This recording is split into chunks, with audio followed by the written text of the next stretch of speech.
Welcome.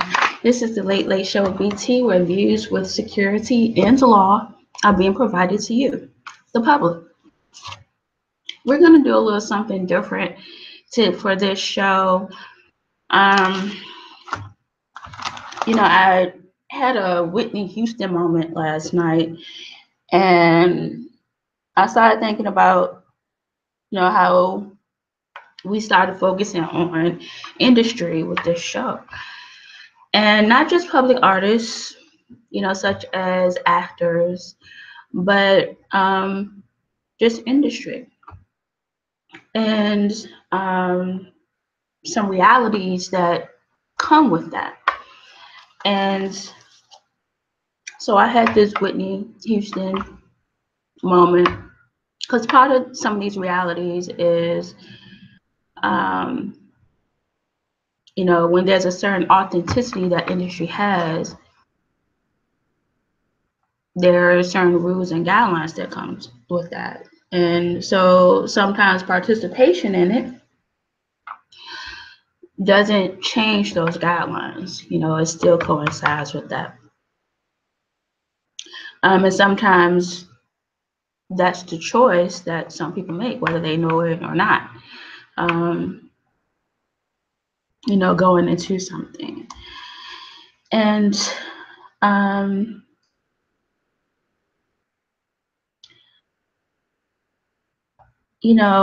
I've made some posts with regards to industry of some artists that are not ideal for the industry or indicative of an ideal contribution with regards to industry. But I would like to think, of course, being with security law, that in, their heart of hearts or their consciousness or their unconsciousness, that there's that desire to still be with, even if you're not the saint, that it's still possible to have the desire to be with the saints. And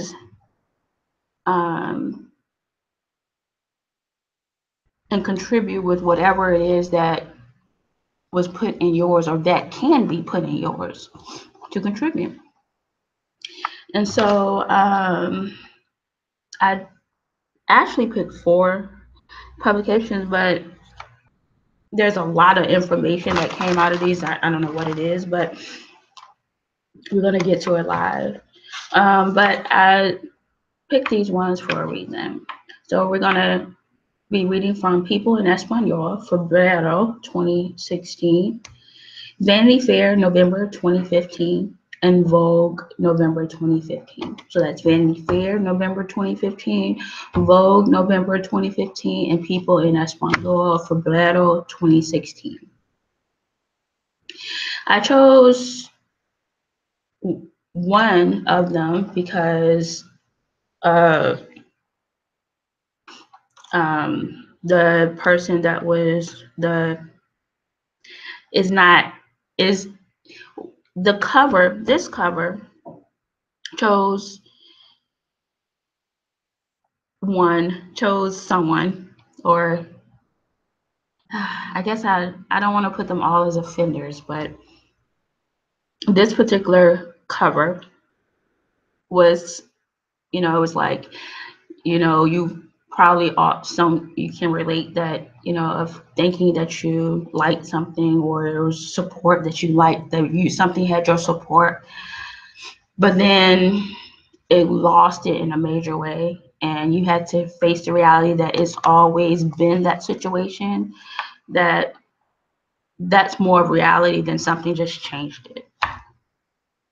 So one of the covers addresses that, how, it could be something that, something tries to have your support, but it never should have tried to have your support from the beginning. It should have just been real, and just that's what should have been there, as opposed to offending your taste. And another one is kind of, hopefully we get time to, do a little Whitney Houston or a little Jennifer Hudson. But you kind of hope, like, this has been like an enemy of the industry.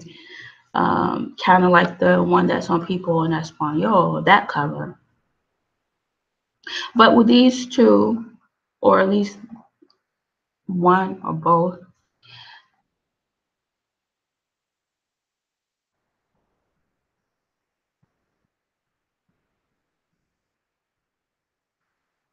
you would like to think that this community that we stand for, and that this show broadcasts live with, that these offenders wouldn't be fighting us, that they would, accept that, and however they can, that if this is what was put in theirs, that they will go out in it like they're supposed to.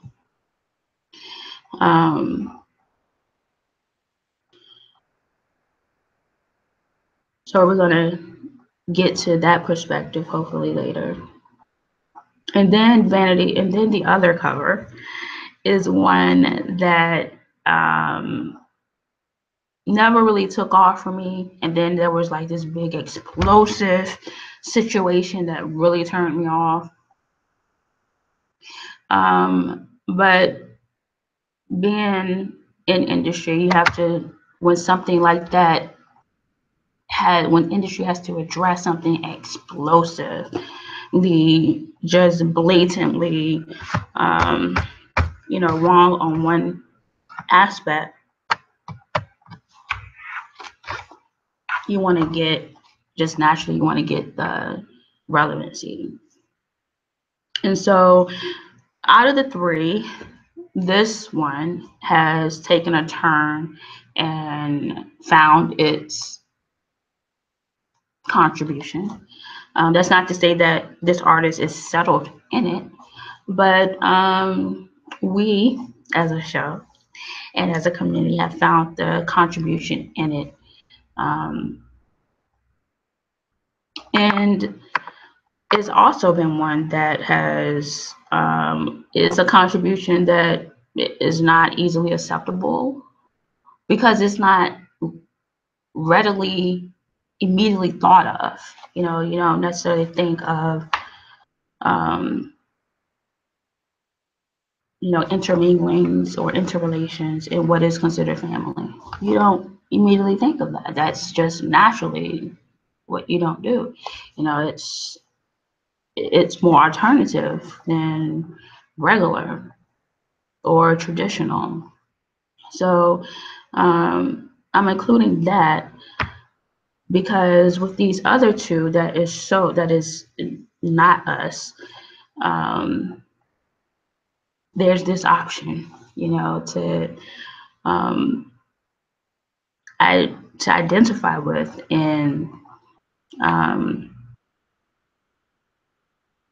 where there is a place, there is a community, there is a place that has a semblance of safety for even you as an alternative relationship. And we are experiencing that directly with the Combs and the twins. ID directing to who's been, some have been identified as their brothers, and the Vivian and Knox, who have been identified as brother and sister. And when you have to take a stand on being with life and just accept that identity isn't yours, and accept what identity is yours. So we're directly, and we've posted about the twins, Chocolate and Mocha, and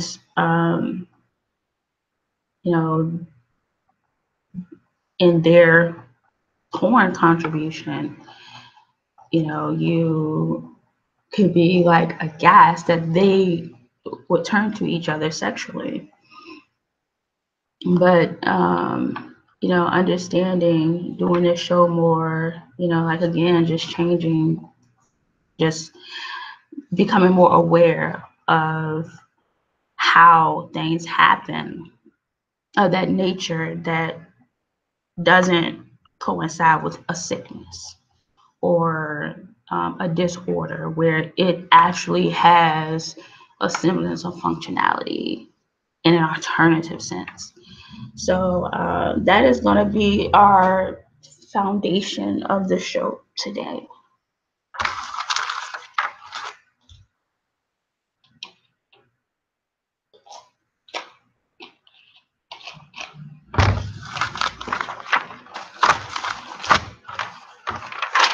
And we're going to start with Lisa Robinson. I honestly think how much fun it would be to live my reputation. Rihanna sits across the table from me in the private room at her favorite restaurant in LA. The 27-year-old woman in front of me is not the provocative, wild hip hop prom queen, the sexy girl allegedly at the center of a jealous, bottle throwing brawl in a nightclub, nor the habitué of LA and New York hotspots, One Oak and Up and Down. Honestly, I've been thinking lately about how boring I am, she says. Despite all those rumors and sexual liaisons, says her last real official boyfriend was Chris Brown, when they briefly got back together 3 years after his arrest for assaulting her in 2009. More about that later. And prior to that, Dan Dodgers outfielder, who she says she was just getting to know when the paparazzi got a picture of them together. He's not even able to be seen with another girl because I'm dragged back into headlines that says he's cheating on me. And I don't even really know this guy. Given that she's supposed to be so free-willing, can't she just have sex for fun? But that would be empty for me. That to me is a hollow move. But she adds, I'm the worst. I see the rumor and I'm not calling it back. I've had to be so conscious about people, what they say, and why people want to be with me, why people want to sleep with me. It makes me very guarded and protective. I always see the best in people, she says. I hope for the best and I always look for that little bit of good, that potential, and I wait for it to blossom. You want them to feel good about being a man, but now men are afraid to be men. They think being a real man is actually being a pussy. That if you take a chair out for a lady or you're nice or you're affectionate to your girl in front of your boys, you're less of a man. They won't be a gentleman because that makes them appear soft. That's what we're dealing with now, 100%. And girls are settling for that, but I won't. I will wait forever if I have to, but that's okay. You have to be screwed over enough times to know, but now I'm hoping for more than these guys can actually give. But what am I going to do? Just find the first random cute dude that I think is going to be a great ride for the night, and then tomorrow I wake up feeling empty and hollow? It has a little bit to do with fame and a lot to do with the woman that I am.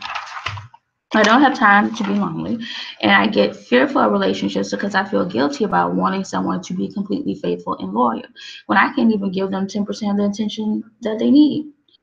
Rihanna, born Robin Rihanna Fenty 27 years ago at the time of this writing in Bridgewood, Barbados, grew up in a family so close-knit that her report card had to be taken around to every aunt and uncle, and if she didn't take it to them, they came over to her house to see it. Career began in 2004 with two American record producers, both of whom were married to Bajan women and vacationed in Barbados. Her sang at a local audition, made demos with her, and eventually brought her to the U.S., where she lived in Stamford, Connecticut, with his family.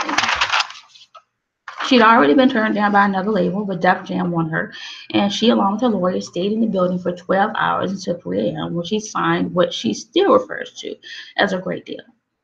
Jay Brown laughs and says, Ty jokingly, that the lawyer, that the only way they were getting out of the building without signing was through the window.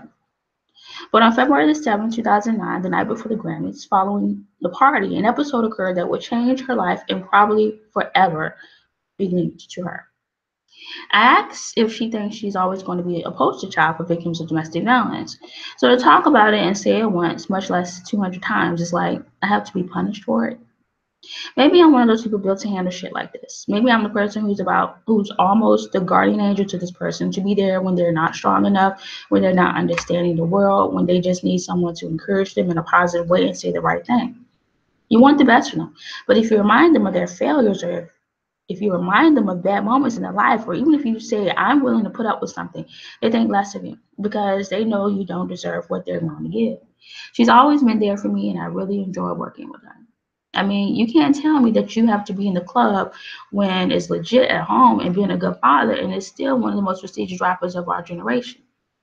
It was such a brilliant moment to have him ask me to be a part of a record. I felt anointed because he thought I was cool enough to be on Love the Way You Lie. And she talks about the white NAACP executive who pretended to be black, saying, I think she was a bit of a hero but because she kind of flipped on society a little bit. Is it such a horrible thing that she pretended to be black? Some of the most photographed garments from that wardrobe include a blue fur jacket, a green fur coat, a coat with the Rolling Stones tongue logo on the back, a tuxedo jacket worn with nothing else, fluffy bedroom slippers worn in public, the gorgeous red dress she wore to the 2013 Grammys, the pink strapless gown she wore to the 2015 Grammys, the chic lavender suit worn to the launch of the Tidal streaming service, and of course, the embroidered fur-trimmed yellow satin design extravaganza this past spring's Met Ball, where she stole the show and appeared above the photo on the front page of the next day's New York Times. No nipples, no sexy shit, always going to be like a gimmick. That night at the CFDA Awards was like a last hurrah. I decided to take a little break from that and wear clothes.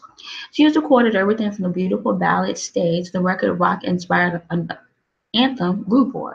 Her new, much anticipated album, her first in more than 3 years, which, as we spoke, she was still working on, has taken a while because, says Jay-Z, she wants it to be perfect. It's great to be able to help fight that fight. There's a long way to fall when you pretend that you're so far away from the earth. Far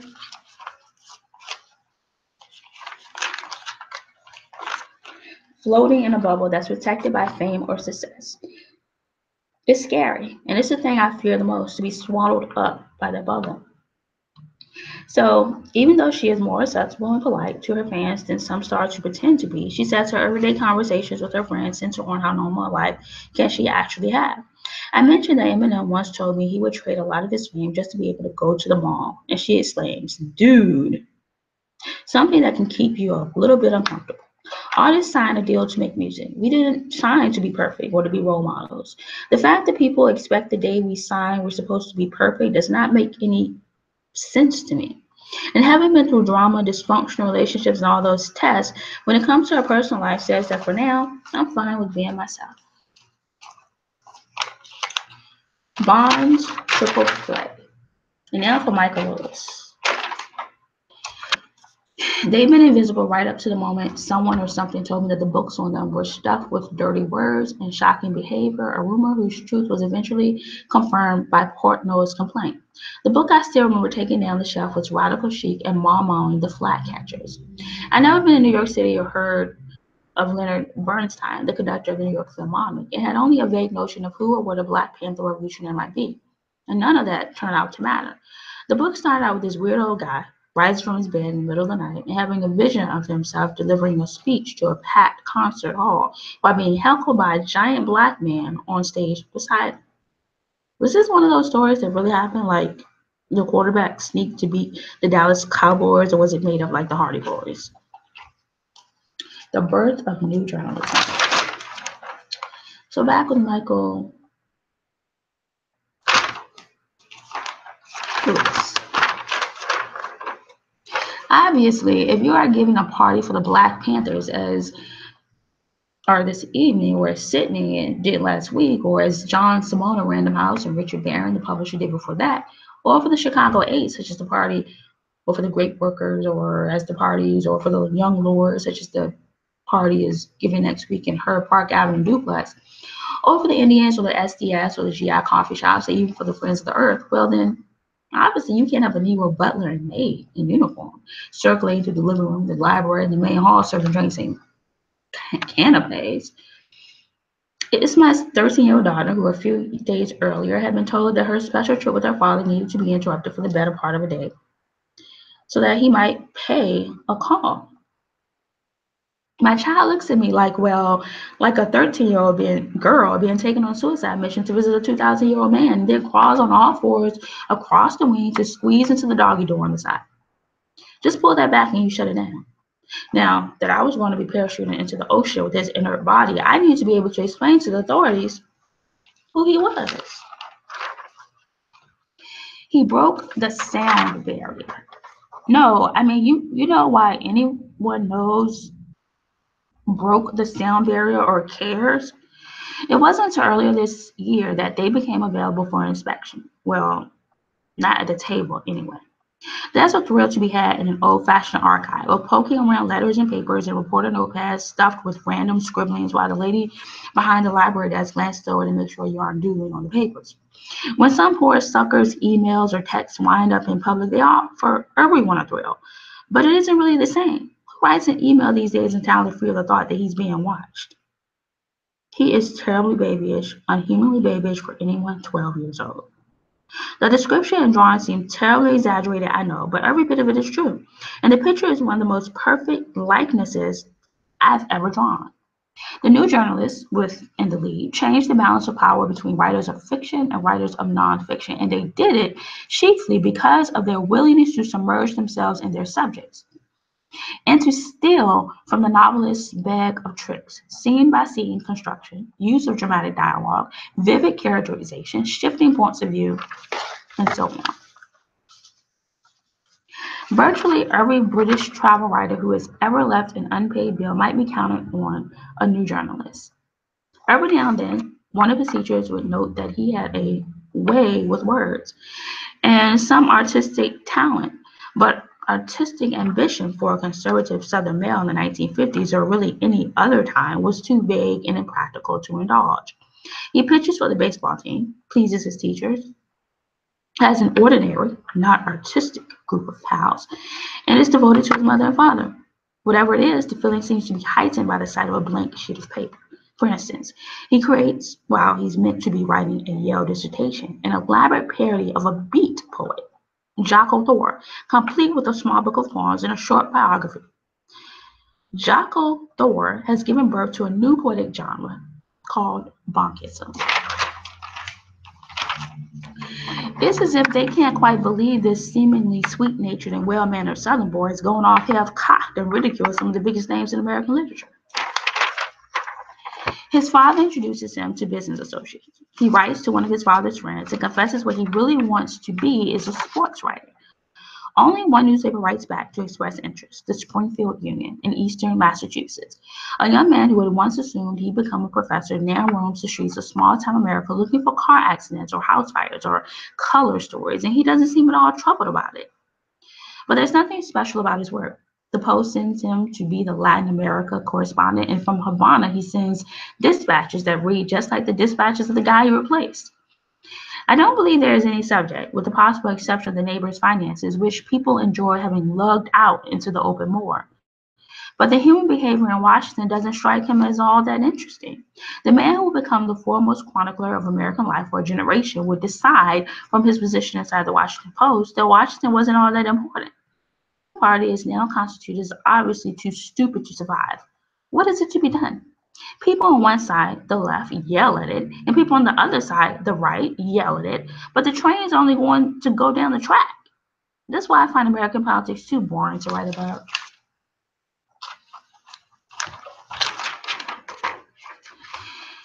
His jokes were responses to stuff that bothered him. During the Depression, for instance, he'd been bothered by the sight of New York City police officers harassing the homeless sleeping on benches in Central Park. He bought a bench, took it to the park, and lay on it until the cops came, whereupon Troy picked up the bench and ran. Or another time in the early 1950s, Troy found himself bothered by the boom in ghostwriting. The new president of a leading university had been caught delivering an inaugural address lifted by his lazy, hulking ghostwriter from an article in an educational journal by another university president. He placed an ad in the Washington Post and Times Herald on February 5th, 1952, too busy to paint, had the talent but not the time. When he describes him as he might as well be describing himself, I had the feeling Troy never wanted to explore himself that deeply, as if he weren't sure what he would find. At every juncture, there seemed to be two Hugh Troys, the one well brought up, courtly, serious, concerned, sympathetic, and the other one riding off like hell, like Don Quixote in the land of logical lunacy. So long as he was a newspaper reporter, there was not much risk his private thoughts would get him into trouble. He wrote to his father seeking advice. I'm not terribly anxious to be writing ads, but they pay very well. As yet, of course, no money has come rolling in from all this. His father wrote back to him to say he saw no shame in unemployment benefits. To his parents, he has no trouble describing what he has seen. This was a wild place to be taking a look at art objects. Eventually, I should say. You have to reach the conclusion that these customized cars are art objects, at least if you use the standards applied in a civilized society. Things have been going on the development of the kids' former attitude toward cars since 1945. Things of great sophistication that adults have not been even remotely aware of, mainly because the kids are so inarticulate about it, especially the ones most hip on the subject. Wherever it came from, it seemed to me to tap a strain of pure American humor that wasn't being tapped. Tangerine, flake, streamline, baby around the bend, rum. He is one of the sharpest and most perceptive talents that has appeared on the scene in many, many years. I discover that he is becoming the object of a cult. By early 1965, literary agents are writing him, begging to let them sell a book. Publishers are writing to him, begging him to write one. Once he becomes famous, people start to notice and remark upon his white suit in a way they don't seem to have done before. They take it as one of those eccentricities that are a natural byproduct of genius. He bought the thing because it was just what you wore in Richmond in the summer and kept on wearing it because it kept him warm in winter.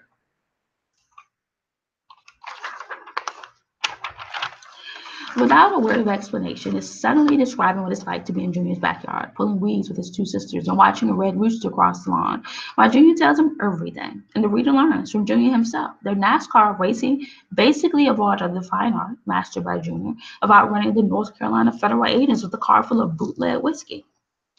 That's mainly what was, at least in the beginning. His job was to observe the sophisticates in their nutty bubble for the pleasure of the rubes and the hinterlands, and then from time to time venture out into the hinterlands and explain what is really going on out there to the sophisticates inside the bubble. He dresses exotically and is talented and intellectually powerful like the sophisticates in the bubble,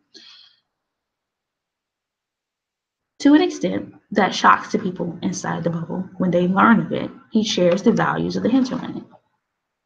They tend to be born oldest sons in the mid-20s, 1920s that is, named after their fathers and raised in small towns in intact Anglo-Saxon Protestant families. The more famous became, the less often he wrote to his mother and father, at least to judge from his archives. Chasing that idea spends the better part of a decade crisscrossing the country. They were indeed invariably WASP, men born before the Great Depression and often oldest sons. To be successful, the book should not expand our view of man into the dimensions of the cosmos, but draw the entire cosmos into the dimensions of man's love of self, or rather his ceaseless concern for his own standing in comparison to other men. The courage and spirit required not just to get to Edwards, but to survive the test flights the pilots themselves never spoke of, but is at the center of their existence. Here is how, in a single sentence, we'll change that.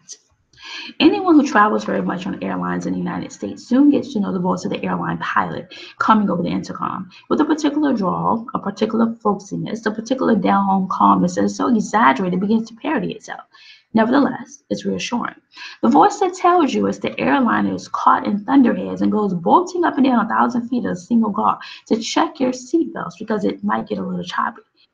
The voice that tells you on a flight from Phoenix preparing for its final approach into Kennedy Airport, New York, just after dawn. Now, folks, this is the captain. We've got a little red light up here on the control panel that's trying to tell us that the landing gear is not locking into position when we lower them. Now, I don't believe that little red light knows what it's talking about. I believe it's that little red light that isn't working right. Plain chuckle. Long pause, just to say, I'm not even sure this is really worth going into. Still, it may amuse you. But I guess to play by the rules, we ought to humor that little, right? So we're going to take her down to about, 200 or 300 feet over the runway at Kennedy, and the folks down there on the ground are going to see if they can't give us a visual inspection of those old landing gears, with which he is obviously on intimate old buddy terms, as with every other working part of this mighty ship. And if I'm right, they're going to tell us everything is copacetic all the way around, and we'll just take her on in. And after a couple of low passes over the field, the voice returns.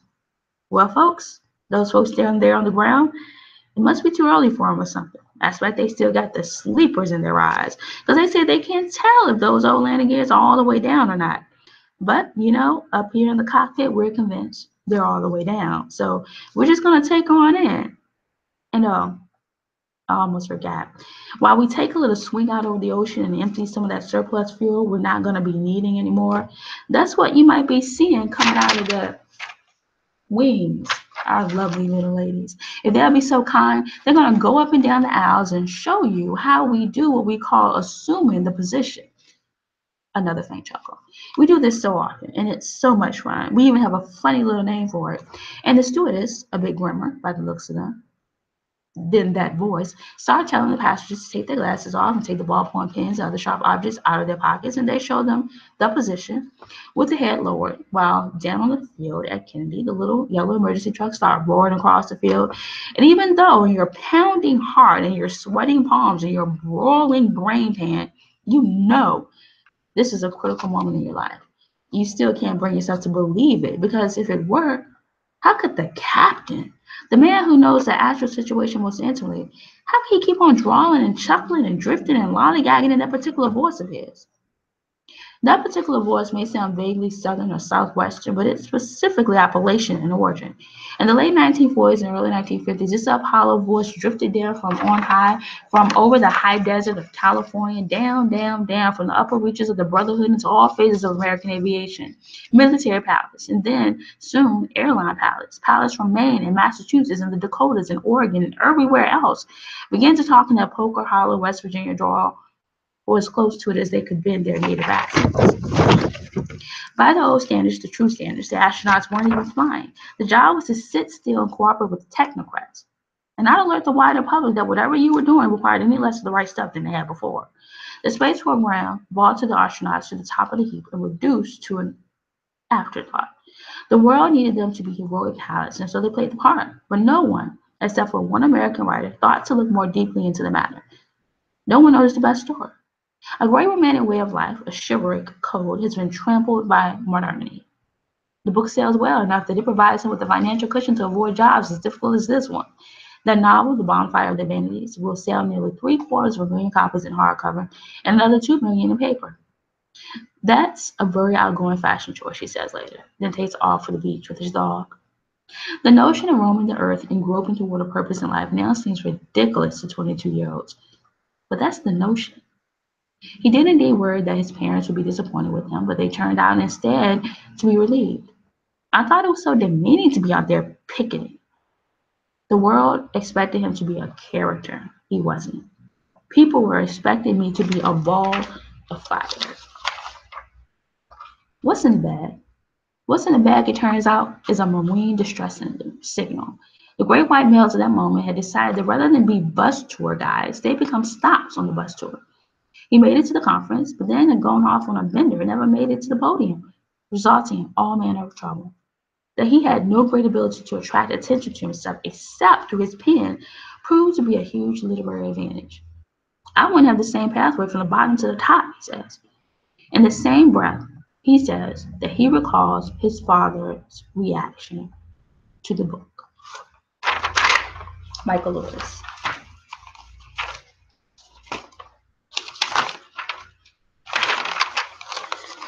John Halpern. Following on the sturdy heels of Queen Elizabeth II in the audience last season comes the West End transfer of Mike Bartlett's audaciously entertaining King Charles III, opening on Broadway at the Music Box Theater at the time of this writing. The opening scene of his slightly insurrectionary drama begins with the funeral of the beloved Elizabeth II. The outcome is, in the best Shakespearean tradition, potential civil war, double-dealing politicians, a ghost, a ginger joke, a surprisingly Lady Macbeth, and Lear-like tragedy for Charles. So I haven't had a chance to see the audience. I think it's a play. For some reason I was thinking it was a film, but I do think it's a play. So I guess I just missed that. Sam Kashner.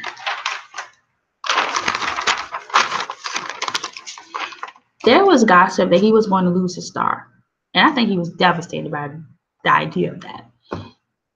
When it's suggested to him that some chefs are so afraid of the pressure of living up to their stars that they actually give them back, Ellis says. You can agree with it or you cannot, but you can't give it back. That's not an issue. The following year, chef in East Flanders, Belgium, also returned his star because he wanted to be able to cook simpler food like fried chicken, not considered a star-worthy dish, without his customers expecting a grand spectacle as his restaurant to Woes van Led or Lead. She gave hers back too after diners complained about the dirt floors of her shabby chic restaurant. Ellis remembers his own experience as a young man when he thought he might want to be a chef in France. Chefs tend to be artists, but they also tend to be competitors. The day after received the bad news, his dapper general manager gathered the troops in the gleaming kitchen where they assembled for the daily, except Sunday 5:05 p.m. pre-service meeting in order of rank from floor captain to assistant captain to food runner to busser. Assistant sommelier Christine Collada remembers how came in and he said, "I'm disappointed too, but we all have to do service tonight. Let's get back to work." Important people went to them to see and be seen, and less important people were tucked away in the back room, generally referred to as Siberia. Was one of Les Cirque's signature dishes. Flounder was one of Les Cirque's signature dishes, and was told that the businessman and restaurant apparently would eat his flounder well done every day. Burn, burn, burn the shit out of it. A robotic cuisine. They cannot afford to change because that was the winning formula. Emotionally, I'm going to want to cook something else than what I've done. I don't know how the game works, but I think it's bullshit that lost a star. It's utter bullshit.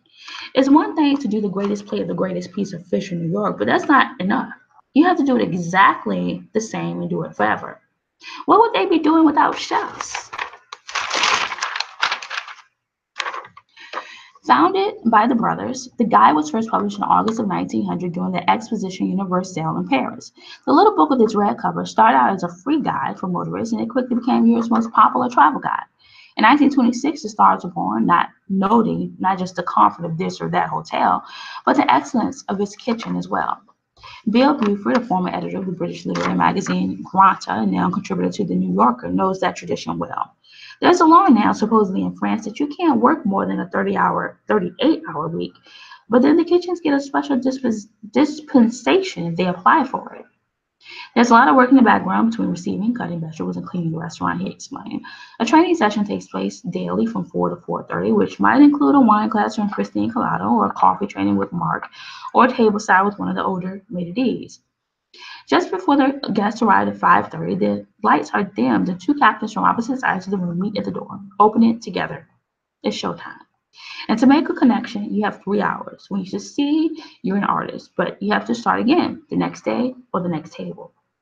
Though Wells described exquisite refinements on French peasant food, he took umbrage that a diner at the next table supposedly did not get the same attention that he, a recognized critic, received. But then that neighboring diner turned out to be a colleague of Wells, there to help sample the service. He's known all his life what it means to be a 3-star chef. It was a very big deal for him to be officially recognized, and then to take it away, it just feels irresponsible. I don't get the sense that it's corrupt, but I don't think it's as impartial as it pretends to be. It's not that we're trying to be secretive for his own sake, she said, but we want to maintain the quality and integrity of the process. We'll almost get it when we found a new star, she says, or when we go back to a 1-star that is maybe headed towards 2 or 3. There's no prescribed path to becoming a food inspector, though inspectors are all lifers in one way or another, she explained. And they usually come from families devoted to food and the table. You have to be comfortable dining alone. The restaurant was designed by the chef, including a small pond and an impressive sushi bar that cost $60,000. Attempts to explain why Japan has more restaurants than any other country says, "We're always looking for beauty, simplicity, and detail. The Japanese have a philosophy in all of their best things, looking to make them better, better, better. The people realize how beautifully done, how perfectly done, all the details, but the real critics he has are the people. They judge. I almost appreciated being in a restaurant that was underrated. It's kind of a beautiful place to be. You can't deny it. It's an unbelievable feeling to get 3 stars. It was a goal so big that I was afraid of even the thought. His father was for 10 years the president of the restaurant division of Restaurant Associates, the fabled company from the Mad Men era that once owned Tavern on the Green, the Four Seasons, former the 12 Caesars, La Fonda del Sol, and Brasserie. They were the inventors of the themed restaurant in New York. Back then, the restaurants in New York were run by the maitre d's, such as at Le Pavilion or Cyril Massione at Le Cirque. There is no incentive to become a cook. All the incentive existed in becoming a restaurateur, recalls Will. But that all changed in the decades that followed. I tried not to get yelled at by the chef.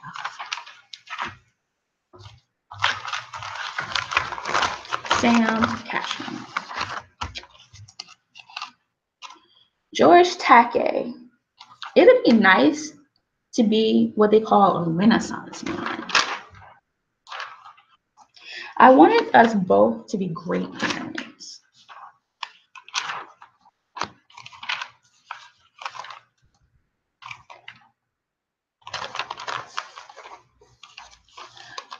John Sedgwick on the topic of Walter Perry.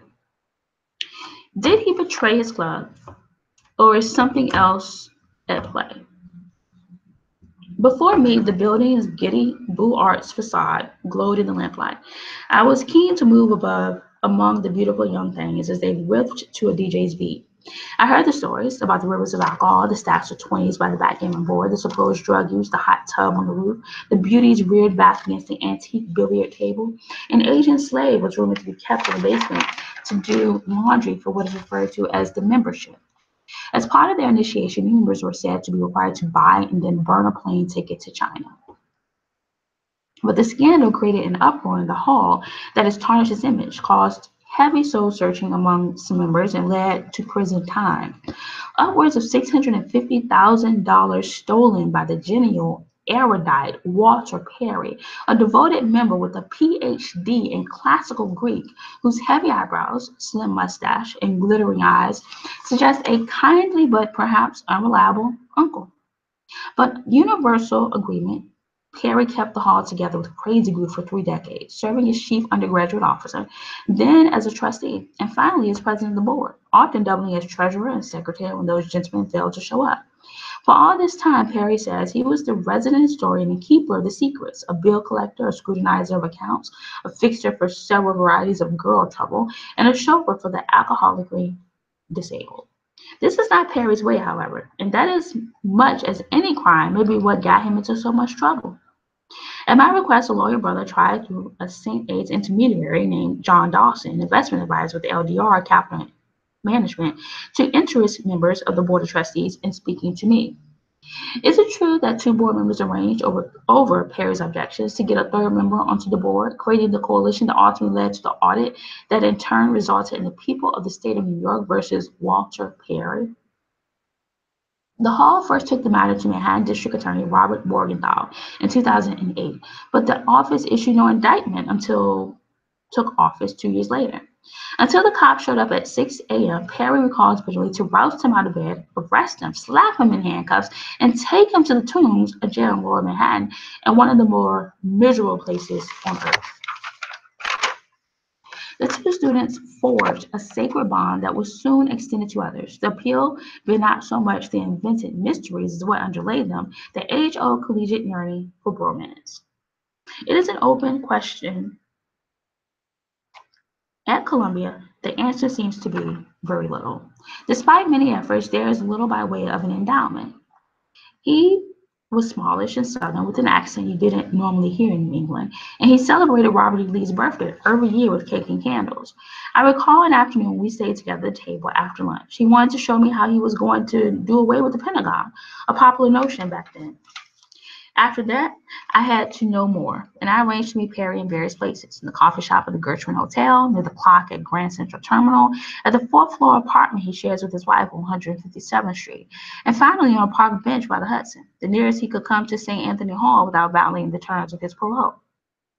Walter III woke up to the reality of the summer he turned 13, when he got out of bed to discover that most of the family's possessions had suddenly been seized by state marshals. Later in bankruptcy court, the opposing counsel asked Walter Jr., "You mean to tell this court you own nothing but the clothes on your back?" My wife is simply accommodating enough to own a selection of clothes in my size, which she permits me to borrow from time to time. He'd been admitted to Harvard, but that was off now.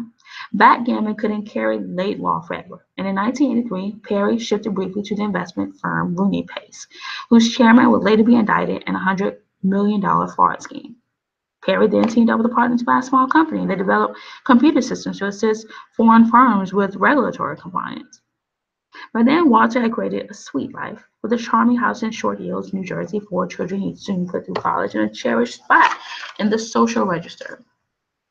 It was all about the Great Cloud, a secret cluster of national St. Anthony Hall eminences, so exalted that their names were never written down, but their powers were thought to be unbounded. Boldy apparently was the current supreme ruler of the Great Cloud. Before him, the art historian of the Boston AMSIS had held the invisible scepter. Someday, Walter dreamed the job would be his. Perry could not get enough of Bolly. They spoke on the phone every day. They didn't huddle in person at the club. When Bolly drank himself legless at the hall dinners, as he sometimes did, Walter would be the one to drive him home. But now that Bolly was pushing 80, Perry was dismayed to learn that the Great Cloud was to be replaced by something called a policy committee. By then, Walter had moved to 105th and Broadway to be closer to the hall, which became home once more. One year, the sprinkler system froze, bursting the pipes because an undergraduate had left the oil bill unpaid. Perry was summoned to an emergency meeting of the board, overseen by Brian Moss, a criminal defense lawyer since 1986. The board figured it would need that sort of experience. In the official statement furnished to me, the board maintains that Perry was given every chance to explain his actions and restore the missing funds. In his indignation, he declared the board was complicit in any financial improprieties and demanded that the board vote up or down, or whether the hall should even continue to exist. In the trial transcript, all 3,500 pages of it, Perry plays the brilliant fool, the man who knows everything about legal theory but nothing about how to ask a witness a simple question. Perry would contend that the 6363 account was always intended to be personal and that the deposits from the hall were reimbursement for funds that he himself had put into the St. A's to cover his ordinary expenses. Aside from $40,000 he seemed to have paid a contractor to renovate the windows, most of his contributions are dated from the Boldy era, when the hall was run much more like a private house than a proper institution. But the records that might prove his core contention, that the money he took out replaced money he had put in, were the very ones Perry claimed that had disappeared from his office. He served 1 year at Ogdensburg, up near the Canadian border, then did another year on work release in Manhattan. It wasn't until I was deep into the Perry matter that the board furnished me with a source close to the board to tell me what the trustees themselves had refused to divulge, namely why I had gone after Walter Perry so hard. The short of it was the board had no choice. Once it appeared that Perry had spent a lot of St. Anthony Hall money without a good explanation, and then got indignant at a demand for restitution, the board believed that it was obliged to take the matter to the district attorney's office.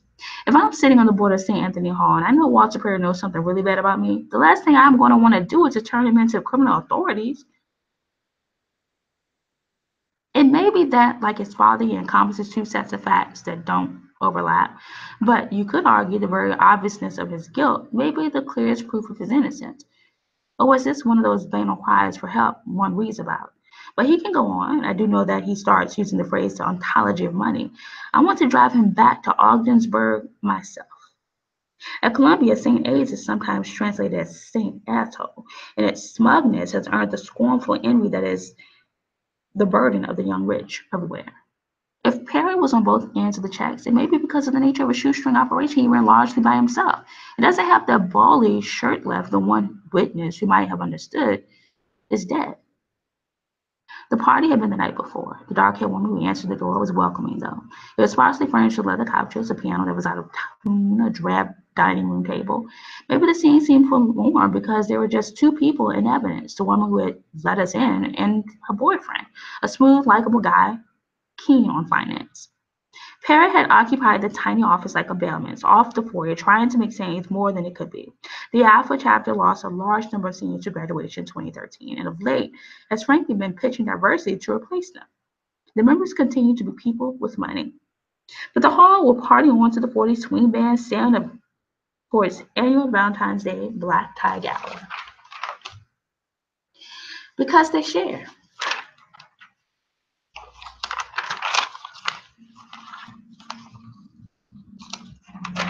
So this was the one that I thought that we were getting into with regards to Walter Perry. This is actually regarding Mark Shand.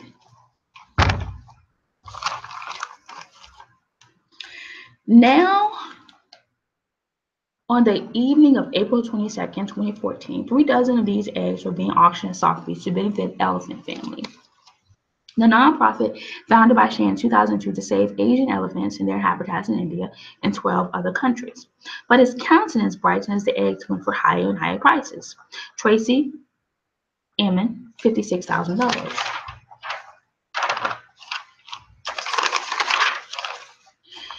The total take for the night was $1.7 million, with some 250 eggs remaining to be sold during the following days by the online auction house Paddle 8.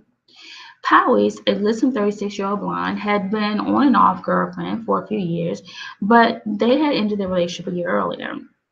A striking brunette of 28 was Mark's latest recruit to Elephant Family's 90% female staff. Shand, like many disco-era veterans, had been a heavy drinker, but those days were largely behind him. As they approached the door to re-enter the building, according to persons who have seen the hotel surveillance video, Mark motioned to go ahead. A second later, he seemed to lose his balance and tottered backward with his arms outstretched in front of him, and Mark fell, the back of his head hitting the sidewalk first.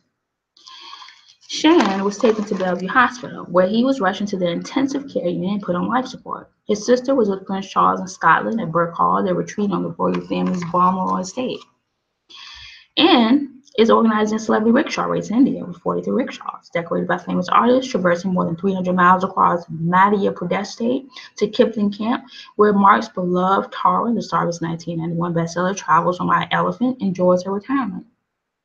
There's no doubt about it. Shand was a Tarzan figure in reality, says Don McCullen, the British war photographer who traveled with Shand to the region of New Guinea, where Michael Rockefeller had disappeared, presumably a victim of cannibals.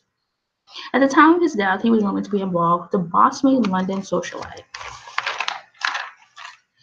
Was born the following year and 2 years after that. Their house was surrounded by a garden, which had been laid out by the distinguished landscape designer Russell Page.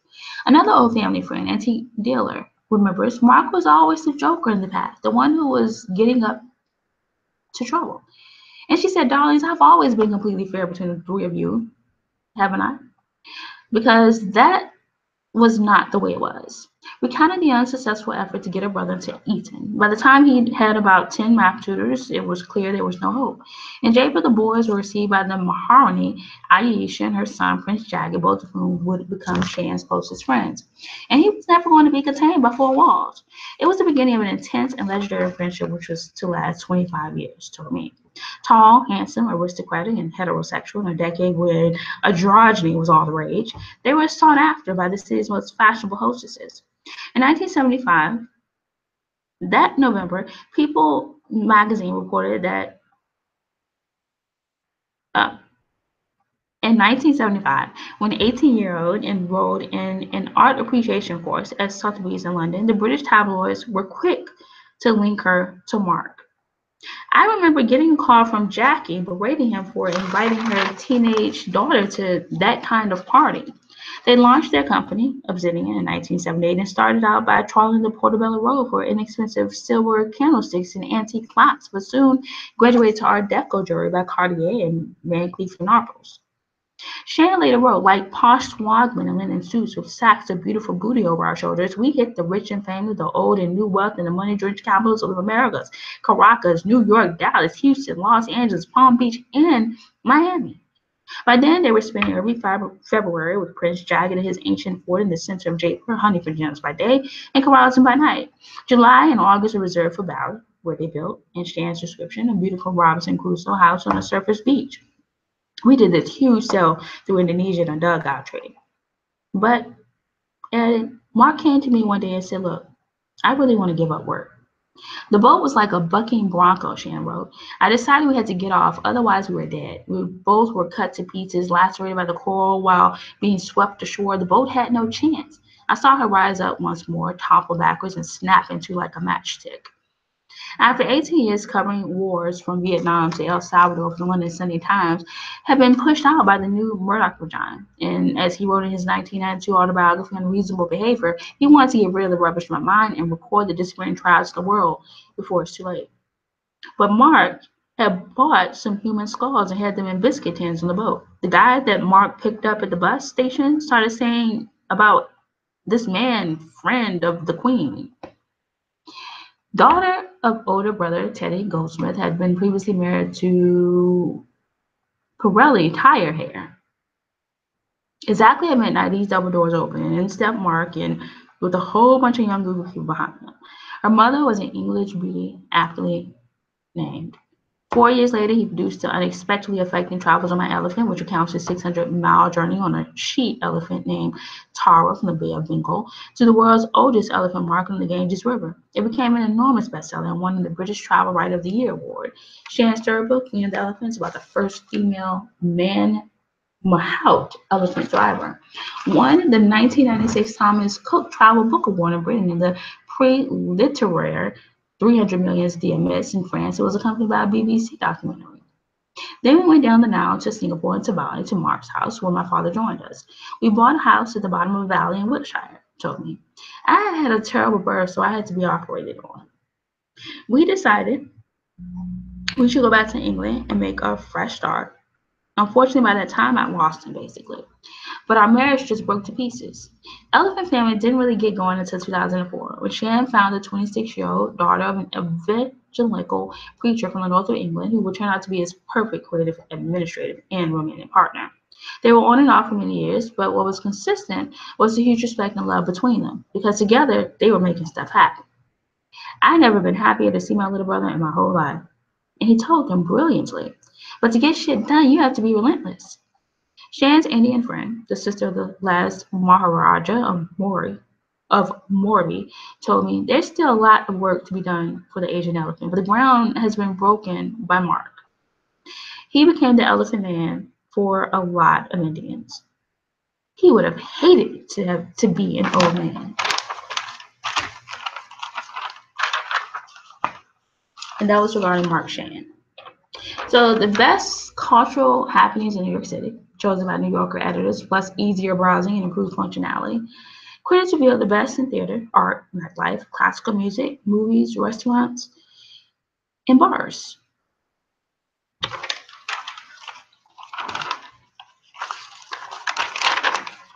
It doesn't have to make sense to be perfect. The trouble with Trump is not that his policy positions on immigration, ISIS, healthcare, Social Security, or whatever don't stand up to a moment of casual scrutiny. That we're even talking about his positions means that we've already progressed to the dangerous stage 2 of the Trump phenomenon, as if his stated views are the standard by which Trump ought to be judged. A huge victory for him right there. The trouble with Trump is that he is, by temperament, by experience, and by character, utterly unqualified to be president of the United States. He is a buffoon. That's why his campaign is a joke. Not the merits or otherwise of his alleged policies. All he brings to the table is a lot of money and a talent for publicity. But he may be the first who offers little more than that. Where's the gravitas, or as the Brits call it, less pretentiously, the bottom? Trump's self-designated role in our culture has been the clown who, because he doesn't give a damn, will say anything, including truths that more serious people will not utter. But Trump is apparently tired of playing the fool. He wants to be King Lear. But the truth is that Trump has no plan for anything. Barr's argument was that if you take all of Trump's extreme views on Social Security, immigration, and so on, some of them classified as extremely right-wing and some extremely left-wing, they average out to be more or less down the center. Why do they enhance his respectability by taking his various off-the-cuff notions seriously in the very process of criticizing them? Why does, of all people, try to get to Trump's right, wherever that may be, exactly, instead of saying, look, this fellow's not qualified to be president? Political journalists might report breathlessly that 23% of potential voters in New Hampshire agree with Trump that free cupcakes should be available on major holidays. Trump is just the latest among a series of business types who think they should run the country because they ran a company. But their lives are different from those of people who are hurting, and increasingly so. Trump's business experience has been in real estate, professional celebrity, gambling casinos, and creative bankruptcy, not the kind of experience that's likely to be useful as president. Trump seems to be running because he thinks it would be cool to be president.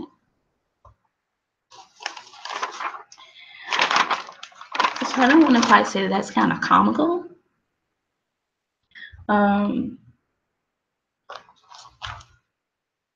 and I can't really say that we haven't had administration like Trump's before, when it comes to what's put out in the public, but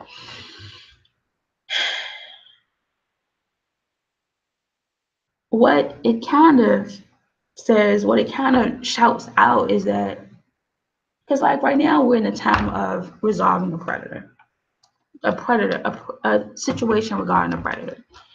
And it really got to a head in George Bush's with regards to the 9/11 attacks. So then after that was Obama's, which was the whole black situation. And then that brings us to Donald Trump's resolve. So Obama's, we had to address the whole black situation. The target, with regards to the 9/11 attacks, was that target black? Was that target erroneously identified as black? What did addressing black with the Obama administration have to do with the 9/11 attack? Then we get to Trump, and there's a lot of defamation. There's a lot of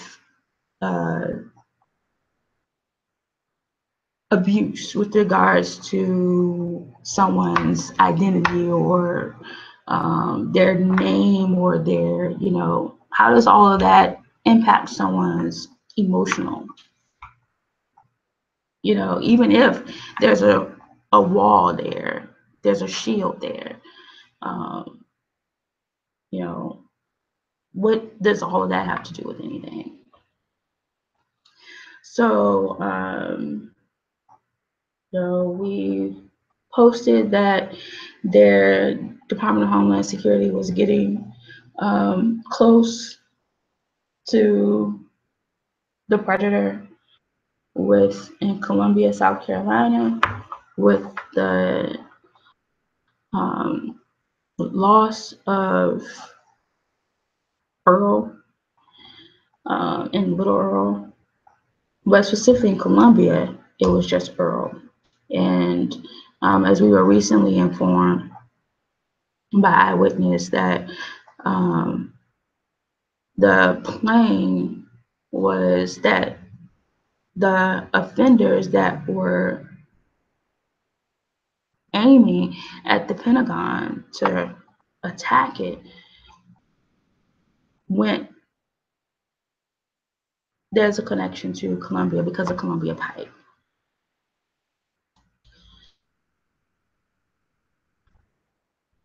So now we're getting to Trump's and false accusations of stealing,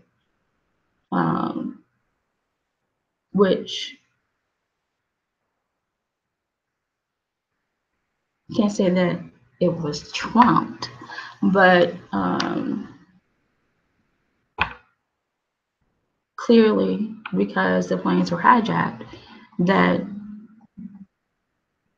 it wasn't what we were being accused of stealing was not stolen. So,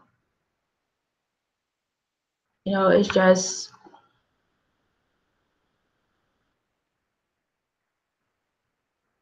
we're at a point where we want, even though we're at 2 presidents gone, 2 presidents passed,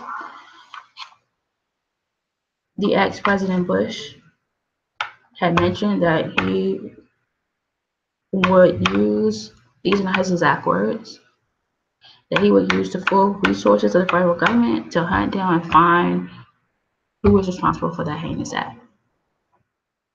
And we wanted to keep his word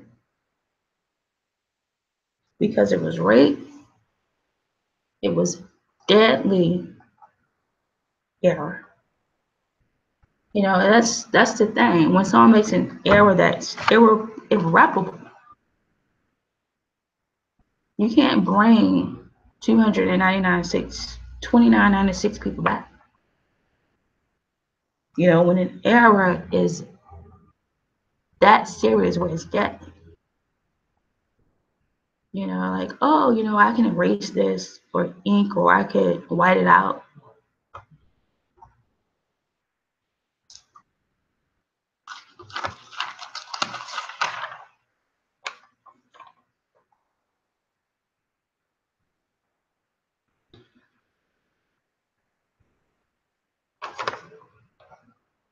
So we're going to move on with John Hepburn.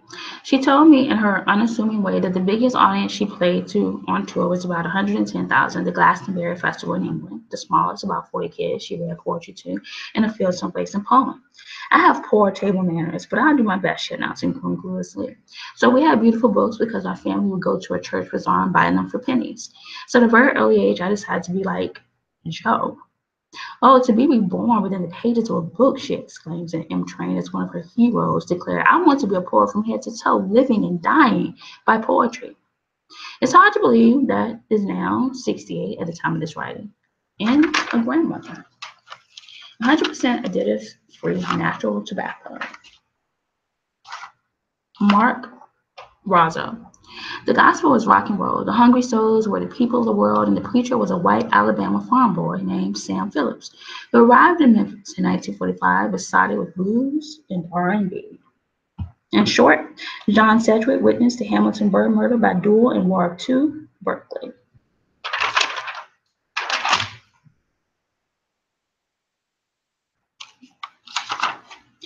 Derek Glassberg, nearly 6 feet without shoes and without captivating Far Eastern features, has been a center of attention since she was one of the tallest girls in China's maturing region.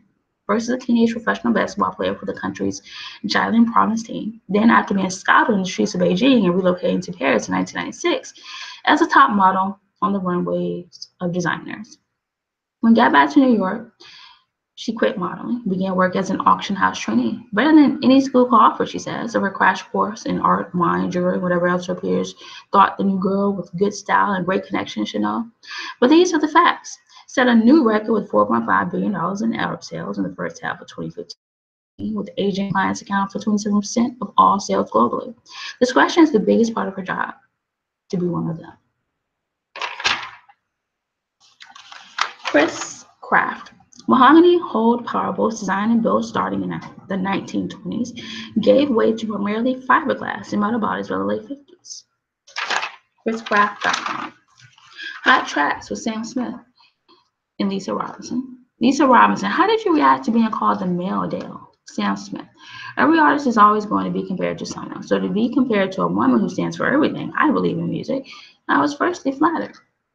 So a question, is the next album going to be even more personal and intimate? I would hope that it is relevant to what is going on with society and being relieved from this predator. Krista Smith. She then moved to New York City in 2009, where she attended the neighborhood playhouse for theater training. Behavior matters more than words. It was the best introduction to professional acting that I could have hoped for. To enter the business with that sort of energy was so lonely. Actors she admires, people who make project choices because they want to tell a very specific story, not because they're making chess moves to become the biggest star. Krista Smith. So when you hear about a celebrity going to rehab, you think 32% thinks it won't be the last time. Which is most likely to get you to break a bad habit? 41% has, well, I'm just going to answer this. Which is most likely to get you to break a bad habit? A bad habit.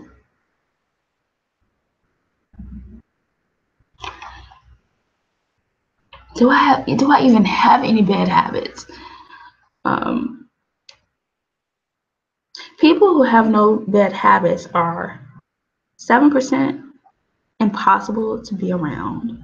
Oh my gosh, am I impossible to be around because I don't have any bad habits? I think I need to get me a bad habit. John Halpern. For the spotlight on page 166, British-born contributing editor John Halpern peeks behind the curtain of Broadway's newest West End import, King Charles III, a Shakespeare-inspired fantasy about the current Prince of Wales becoming king.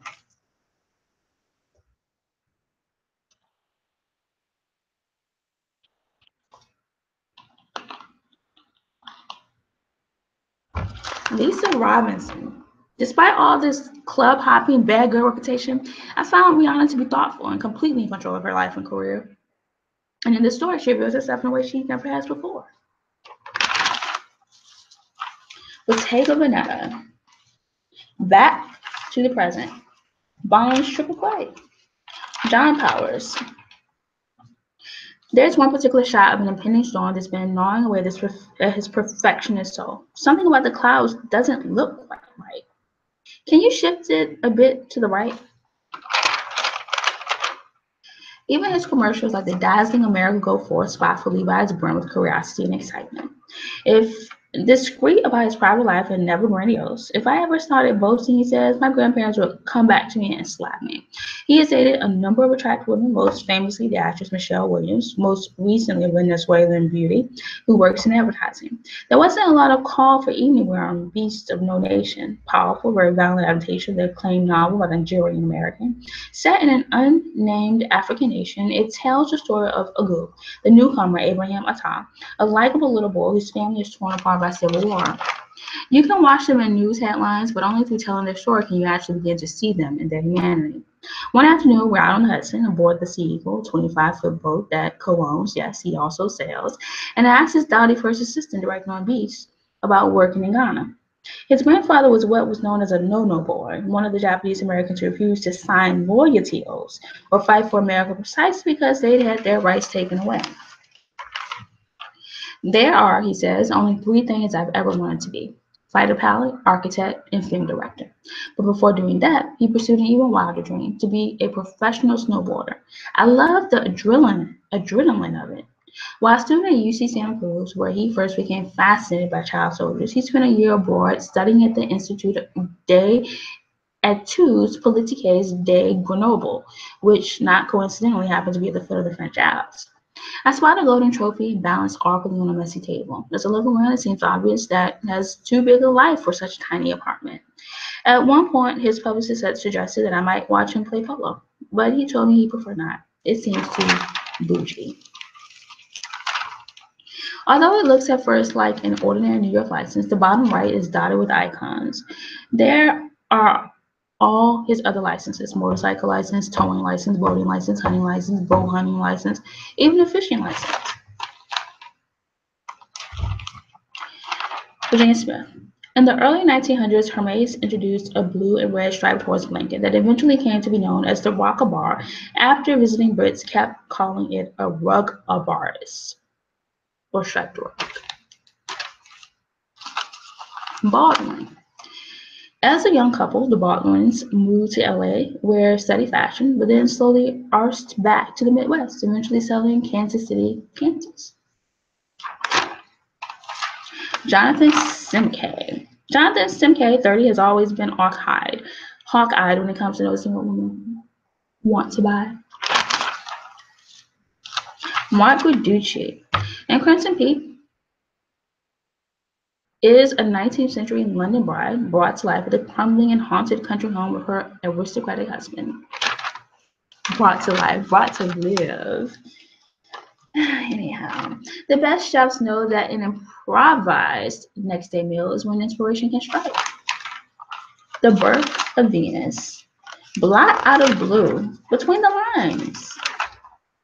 The big cover up. Seeing beyond the obvious. And he did that brilliantly, John Powers. But the fact is, I can't imagine a future of swimming and power walking and stretching. For beauty news and features, go to Vogue.com. Saving people money since 1936. That's before there were nylons.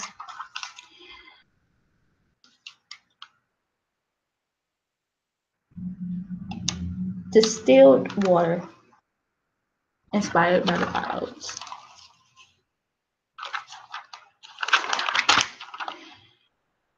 Mark Holgate. The pins are metal letters and numbers that screw through a specially developed perforated leather, which will be used on classic forensic shapes like the bucket bag, the lunch bag, and the PSI briefcase in small and medium sizes. And we made sure the font wasn't too bubbly, which can get too cutesy too quick. The design director immersed herself in those archives before setting to work on a curated collection of jewelry, gifts, and tabletop trinkets to bring out of retirement for sale at Dover Street Market starting in November.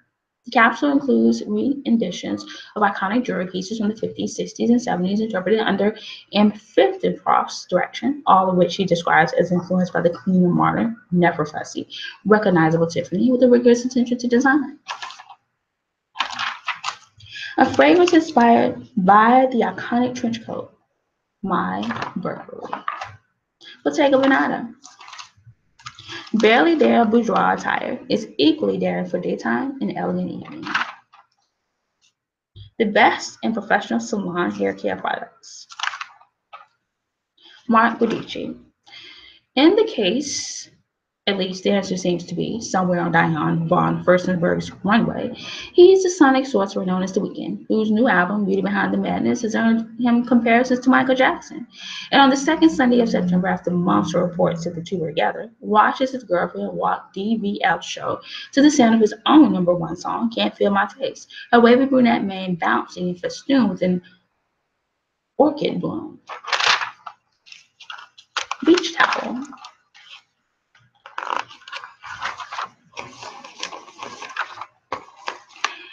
Whatever your A to B dress for your trajectory. Mary Gateskill. What followed was the birth of an unbridled passion. On the contrary, I found their faces and body language, unlike those of cats or dogs, completely unreadable, which made their size, power, and beauty flat out unearthly. I understood their glamour as well as the ranking competition that went with it, but for me, the whole point of an animal companion was not glamour.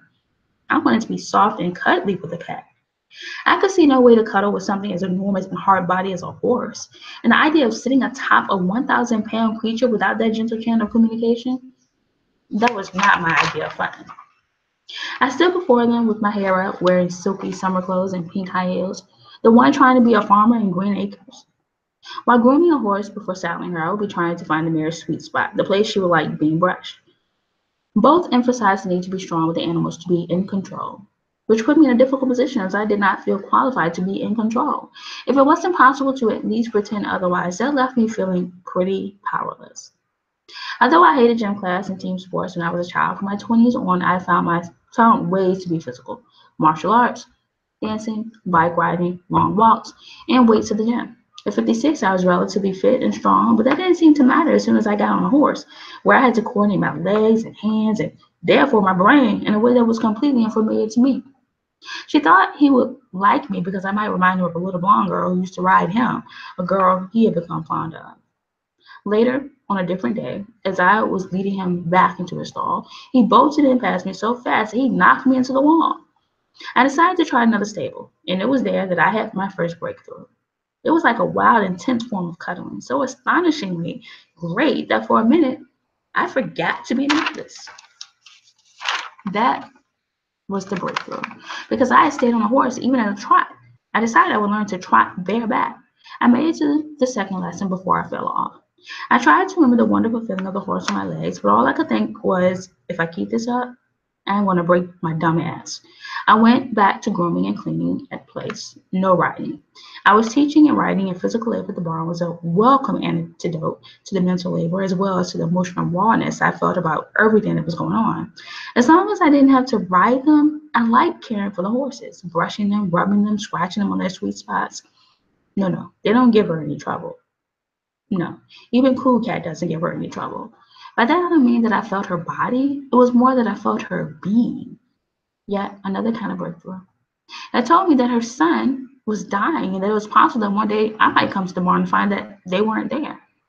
Normally he would ignore me while I cleaned, but that day he stood stock still, staring at me fixedly, sometimes even turning his head so he could look at me with one eye and then the other. Clearly he was trying to tell me something, so I went around to the other side of the barn and looked into his stall. But because I had problems when I led him, I felt better going in, at least after I put some hay in his bucket to get him away from the door. His lips trembled with pleasure. I felt a flood of happiness. I didn't expect to ride midnight after that, but I did start cleaning his stall and grooming him. When I did those things, I felt a milder version of the same connection. At least I thought things could be the same as they had been. They weren't. When I went back, I found out that Bird nearly going out of business. They relocated with very few horses in the backyard. I had one more reunion with Midnight before his owner decided she didn't want to board him anymore. I am the beholder. So Carol Licata of Chesterfield, Montana. Or is it Missouri? Montana, Missouri. M.O. Chesterfield, M.O. Carol Licata. I wish we could realize that beauty has no expiration date and stop the Photoshop.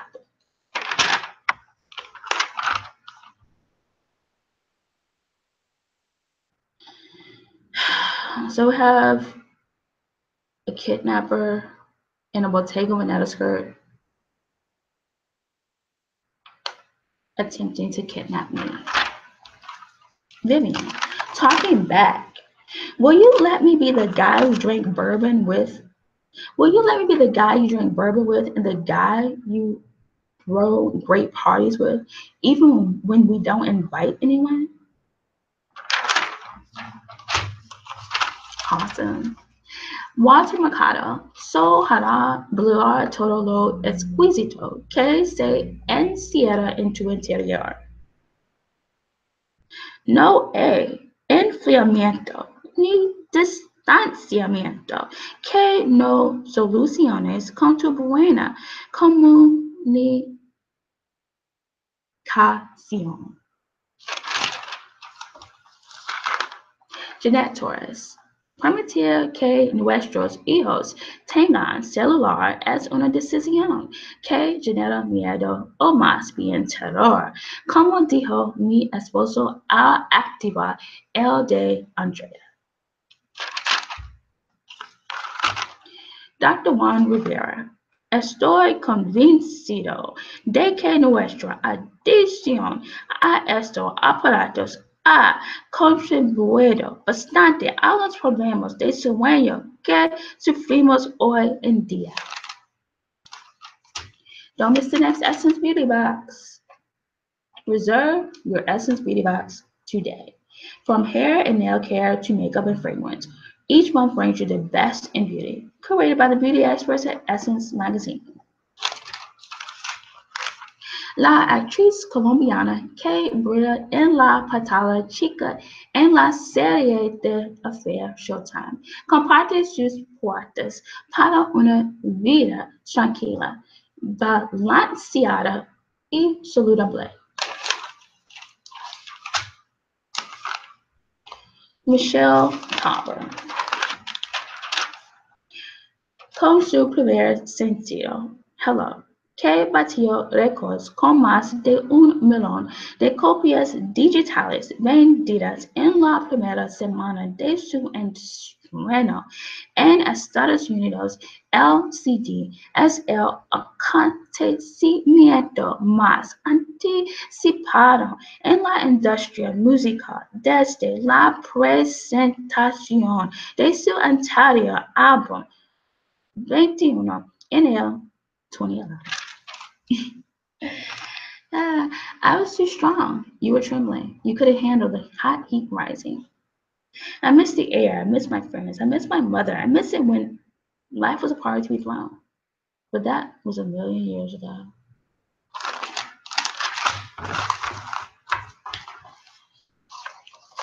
And so, because we don't want to be, putting out favorites, we're going to do 2 out-of-network spotlights today. And the first one, when style meets substance, accomplishment is your currency. Lead on. Brahmin. Our first out-of-network spotlight, Brahmin. What's your Brooks Brothers story? Every day is an event. We dress you for the occasion. Share your Brooks Brothers story at brooksbrothers.com stories.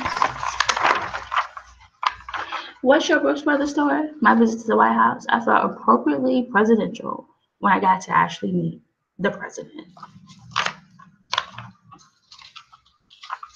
What's your Brooks Brothers story? My wedding. My father walked me through the front door, and there was Joffrey, standing at the end of the aisle in his beautiful suit. So, Brooks Brothers, every day is an event. We dress here for the occasion. Share your Brooks Brothers story at brooksbrothers.com/stories. Hashtag my Brooks Brothers. Our out of network spotlight. The second one, Brooks Brothers.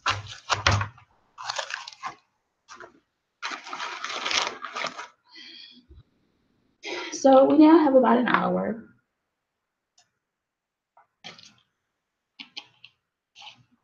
And I wanted to get to this whole issue of contribution and when you're not.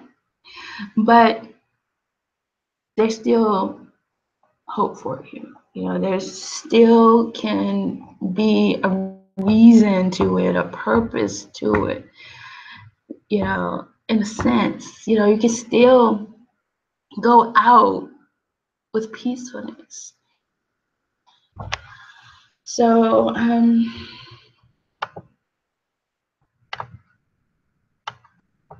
I think one artist that did that well was Whitney Houston. And proof of that would be The Bodyguard, a role in The Bodyguard. So then it kind of made it seem like, you know, even though it's like The Bodyguard had its own soundtrack, you know, it made you look at everything that she's done up until The Bodyguard a little different.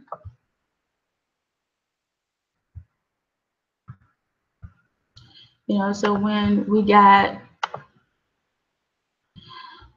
offenders like Jennifer Aniston, and whether knowing it or not knowing, we have whatever, like I can't give them credit as artists, but when you can't give me credit as contributors, when there are they that you know, like Kate Hudson, Jennifer Aniston, Angelina Jolie, or Angelina Jolie Pitt, that strayed away from what the goals and the guidelines of the industry are. You know, Jennifer Lopez.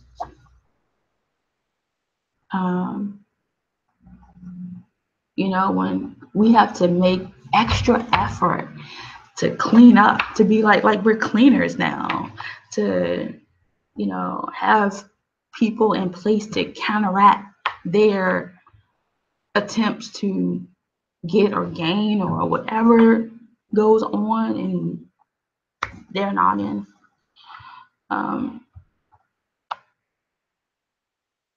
You know, it's like you just hope that there's a Whitney Houston in them. So with that being said,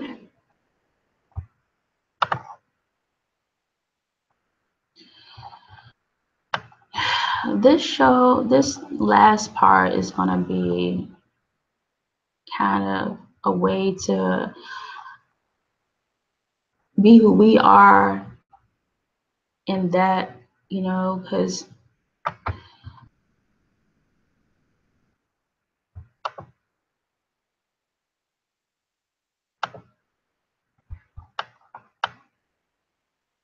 you know, and you know, use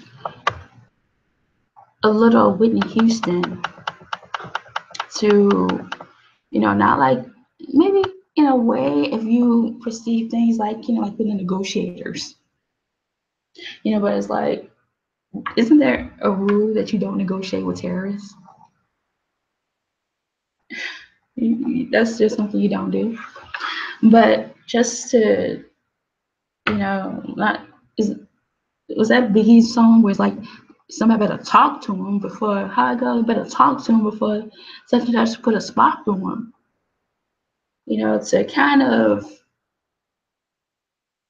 we're not trying to do the impossible, we're trying to talk some sense into a terrorist, or you're trying to talk some sense into an offender. We're not trying to do the impossible. But, you just want to have that belief in who we are as an industry, to just even when it goes against that, like Whitney Houston, doing her rendition of I Will Always Love You and mean it, that even in that perspective, that in the perspective of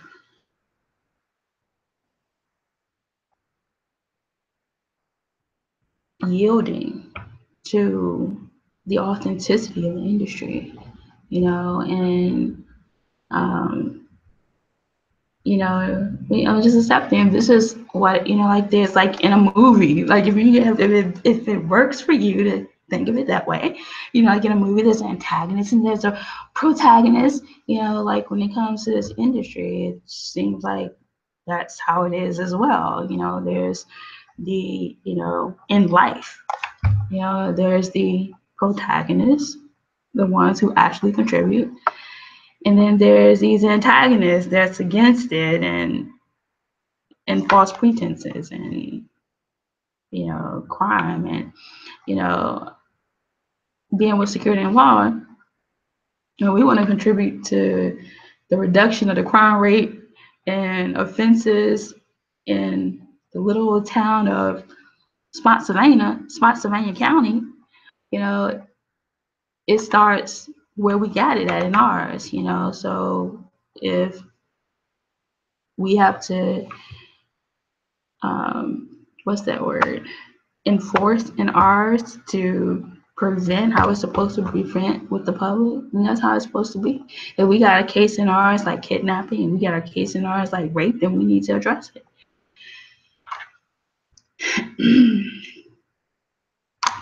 If we got a case like defamation, then we need to address it.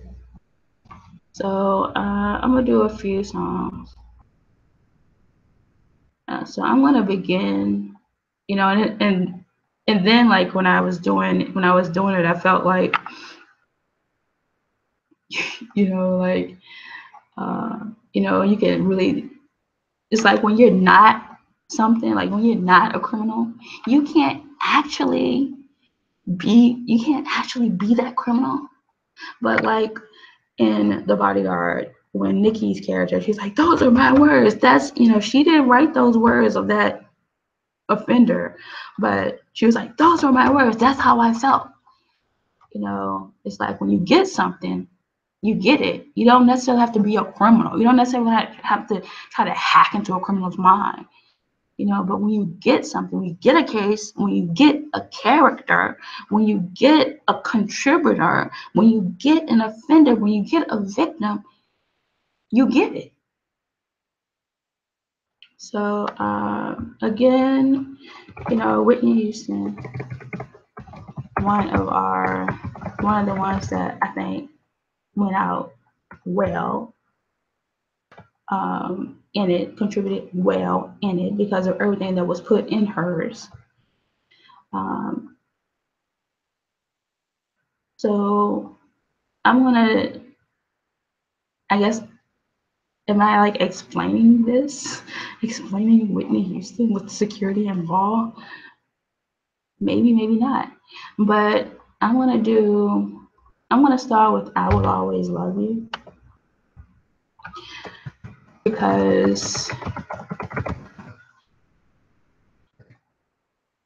I don't know at the time, she wasn't married. I think her only marriage was Bobby. So at the time it's like, who are you gonna always love if you don't have a subject? You don't have that person. So it's like, you know, she was out there to contribute, however temporarily, with what she had in it, and that industry, that she will always love what she was put here to do, how she was put here to contribute. And her industry was singing, it was song, it was being this public artist. And she will always love the industry. And in that heart of hearts, being with who she claimed to be her savior, who she claimed to be her God, and all that means, truly meaning that. And so she did. And,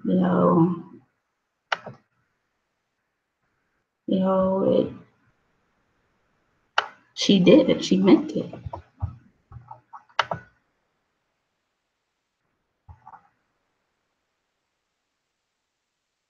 It's like, if I'm not good for you, me being here is not good for you. This is what I have to contribute with it.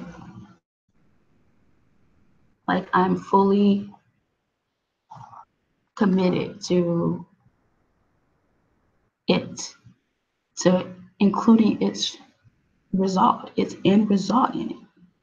Me not fighting you. I'm not here fighting you. I'm not here wanting to be against you, this community, this industry that, the community that got this industry, because of love, and it's going to be the love for you and the community that you stand for, and the love for this industry that is going to remove me from it peacefully, because I'm not fighting.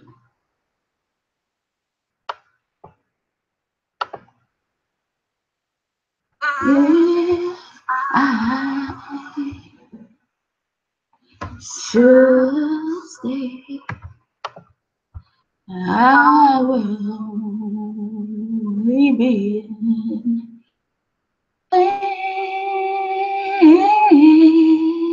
so I'll go.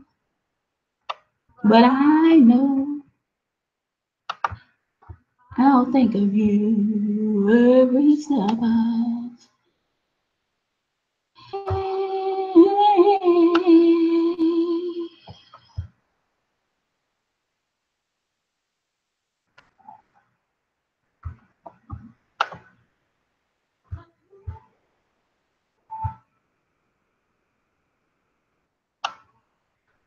I want to stop this, because I think I want to start with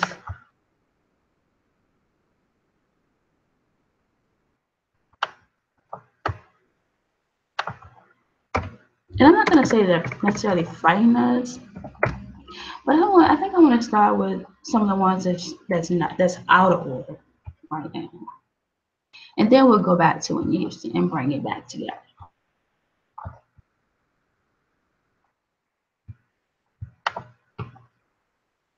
And I'm just going to do one song since we're pressed for time.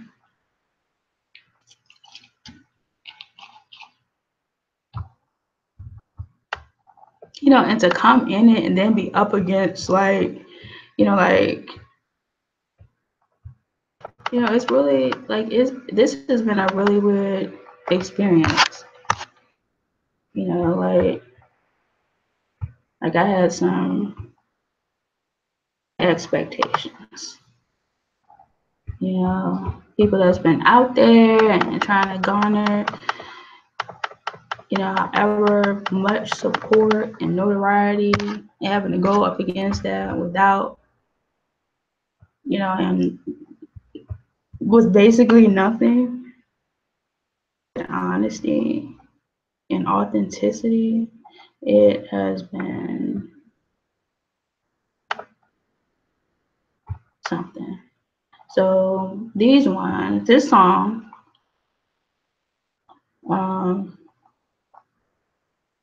And I guess I could start with Whitney Houston and end it with them, but I'd rather end it with a good example, as opposed to a fight that's out of order.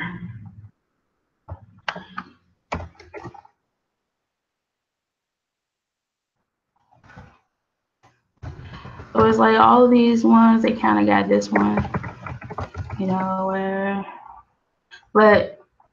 where they're not gonna do this, they're not going anywhere. We're not the problem. You're the problem. Who are you? Those types. But I'm gonna do it from a Whitney Houston perspective, in that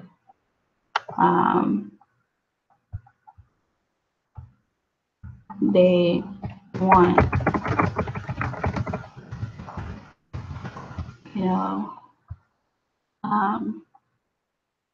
like that courtesy. Okay, I'll do Whitney Houston first. Because that's how it worked out last night. So I do Whitney Houston first, and then I ended on it with the out of order. And hopefully they're still in the Whitney Houston. Maybe that'll work out. We'll see. If I should stay,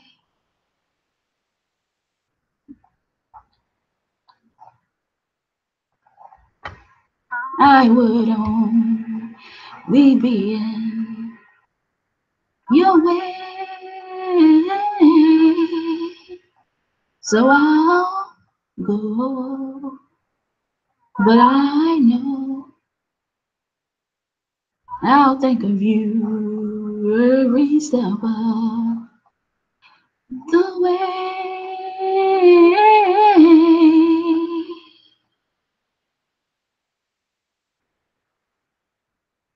And I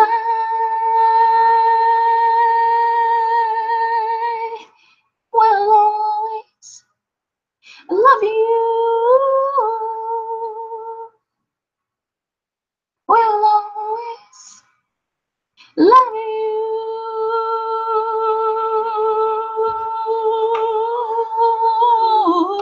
You,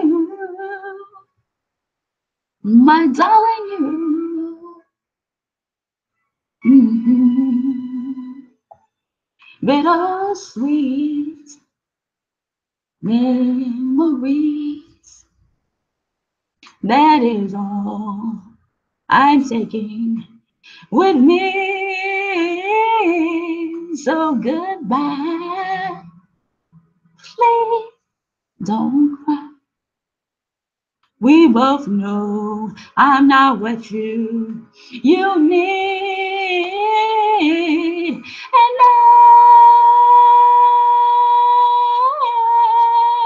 will always love you. I will always love you.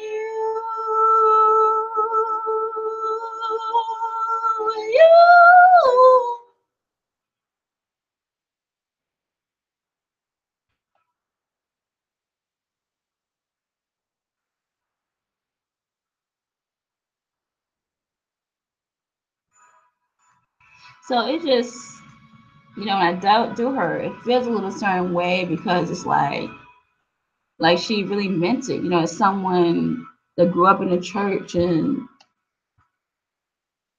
I hope life makes you kind. Okay, let me stop. But I'm feeling a little way, because for someone that could have been argued was not a contributor, because of certain guidelines for being public artists, that went in it, and just meant to just pass, like it's just something about that, when I deliver this song, it's just something about doing it from someone who actually past, through whatever crunk versus crack actually passed in theirs, and whoever they are as a character actually passed. It's just the delivery is just different. Should stay, I would only be in your way, so I'll go.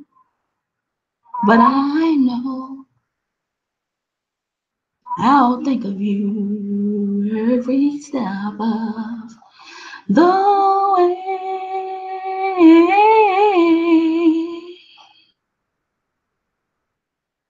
And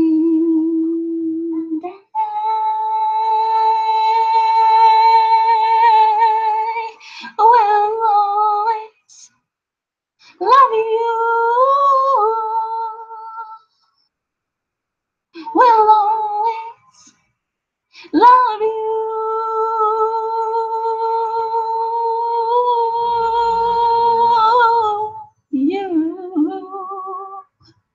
My darling, you. Bittersweet memories. That is all I'm taking with me. So goodbye. Please don't cry.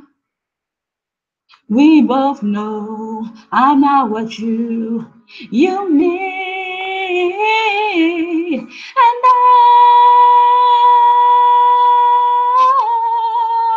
will always love you. I will always love you.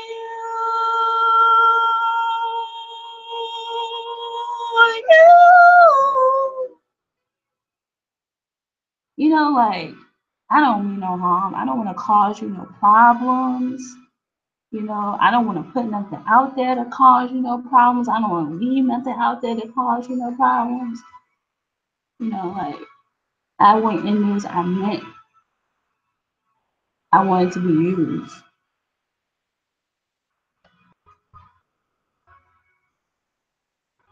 I hope life treats you kind. And I hope you have all you've dreamed of. And I wish you joy and happiness. But with all this, I wish you love.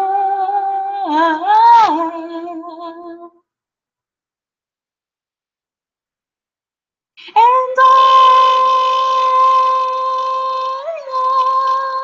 will always love you. Will always love you. I will always love you. I will always love you.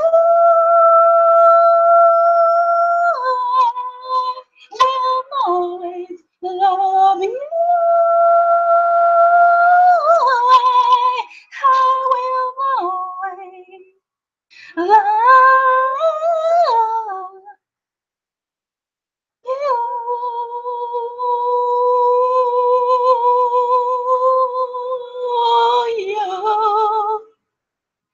Darling, I love you. Oh, I'll always love you.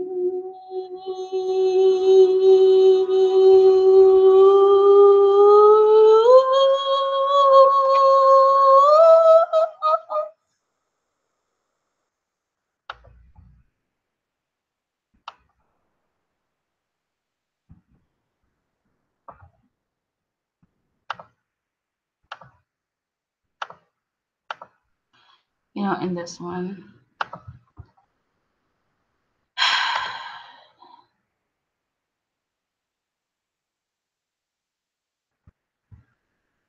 You know, just this one. You know, as if she knew what she was assigned to, if she could tell her loved ones that, you know,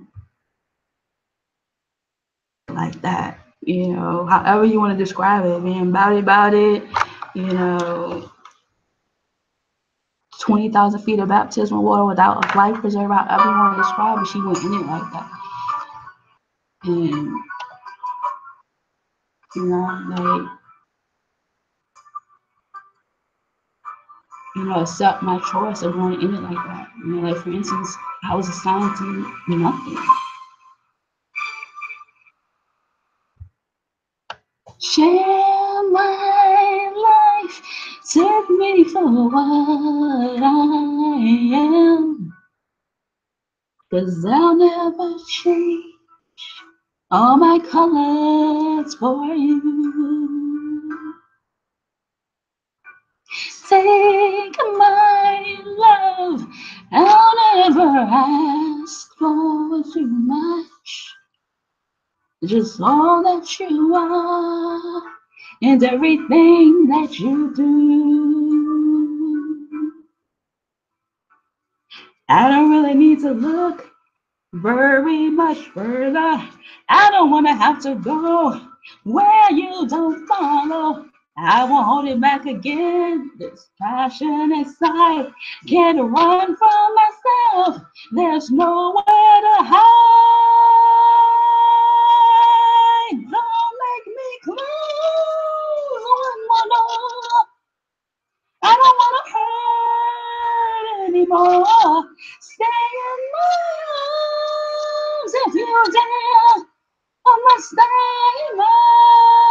imagine you there. Don't walk away from me. I have nothing, nothing, nothing if I don't have you.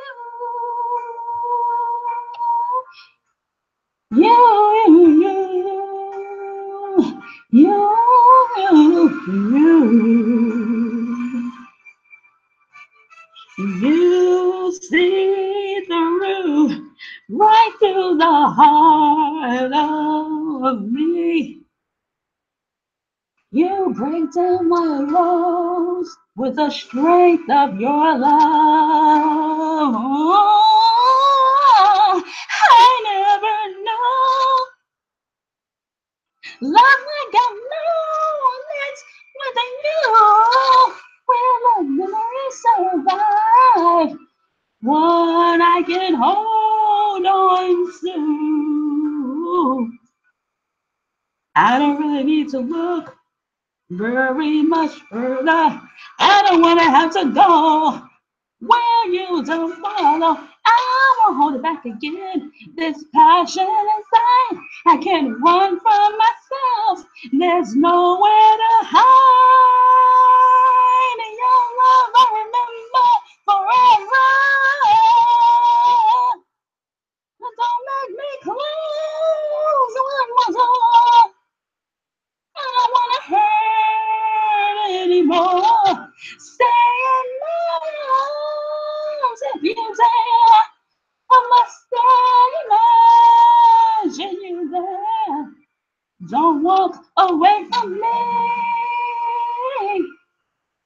I have nothing, nothing, nothing. Don't make me close one more door. I don't want to hurt anymore. Stay in my arms if you dare. I must imagine you there. Don't walk away from me. No, don't walk away from me. Don't you dare walk away from me. I have nothing,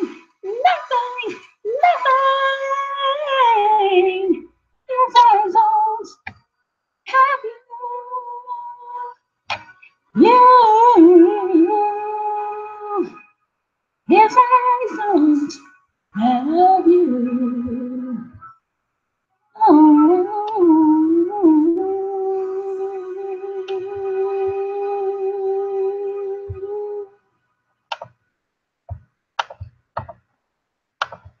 And I want to do this one too.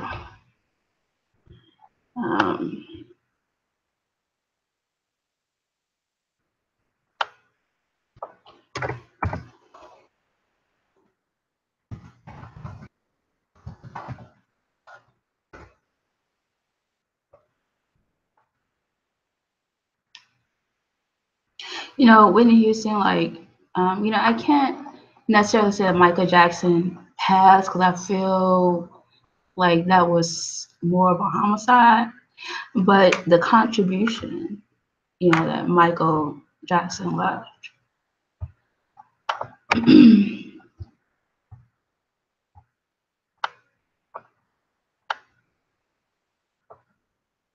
You know, and if these offenders that we're up against right now could go into, you know, can't be a Whitney Houston because, you know, there wasn't, you know, like, she wasn't a direct offender, you know. She, I guess it mentioned she went into it, like she went into it and she meant it, you know, so they can't get that, but at least what she was attempting to stand for in it. You know, maybe that's asking too much, you know. A predator is a predator. You know, these kidnappers, I guess, you know, it is what it is. Or being accomplices, conspirators, maybe it just is what it is. I know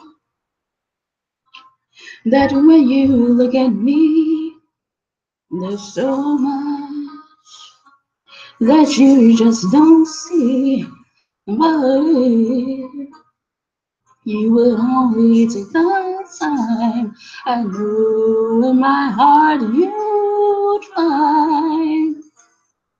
Oh, young girls scared sometimes, who isn't always strong. Can't you see the hurt in me? I feel so all alone. I wanna run to you. I wanna run to you. Won't you hold me in your arms and keep me safe from harm? I wanna run to you. But if I come to you, tell me, will you stay or will you run away?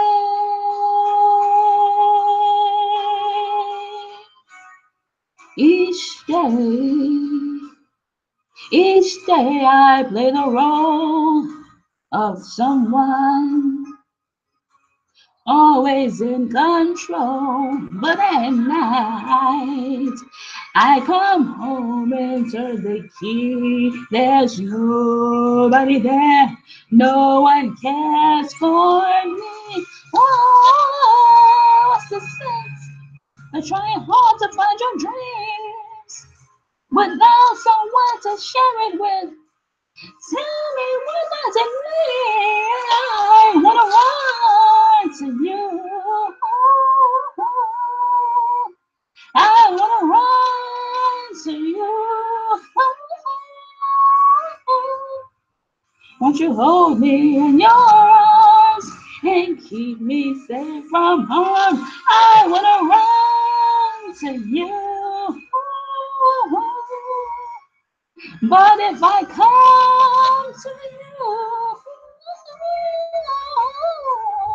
tell me, will you stay or will you run away? Run away.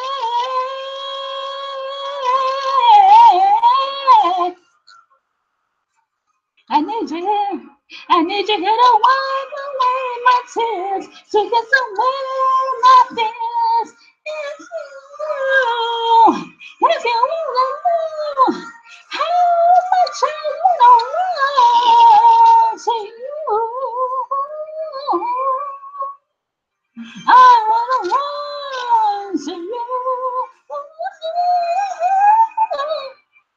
Won't you hold me in your arms and keep me safe and all I want to you.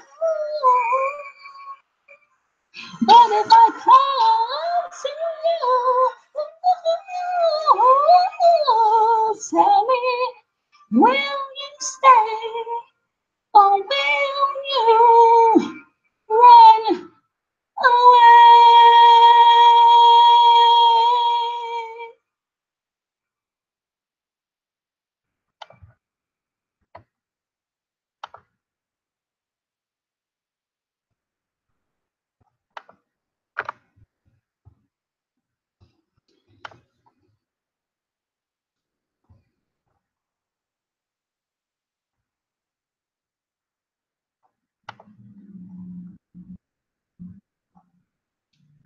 So the last one run to you was like her contribution to mental health, and um,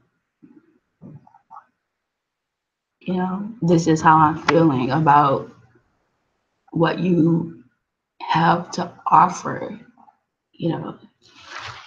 This is how I'm feeling, and so that mental health, this is how I'm feeling. Do I need to be restrained? Do I not need to feel like this? You know, um, and what about the group of people who actually feel like this? And what about the group of people who think they feel like this, but it's not them actually feeling like this? How do you deal with that? How do you separate it? How do you balance those emotions and thoughts?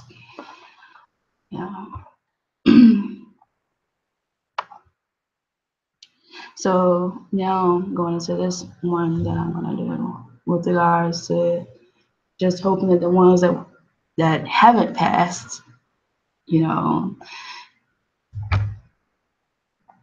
there's still time to pass, but haven't passed as of yet, or haven't passed at all, or just failed, still fighting, not letting go, not accepting, their part, whether they knew it or not, and what's been going on these past presidents, from Bush to Obama and Trump. So, but being with security and law again, I'm not gonna deliver it from the perspective that, I'm not going, I'm staying, put me out, what's up?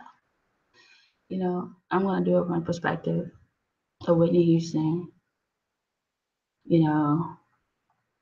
These offenders wanted to, desiring to identify with that type of peacefulness, in theirs, and identify with,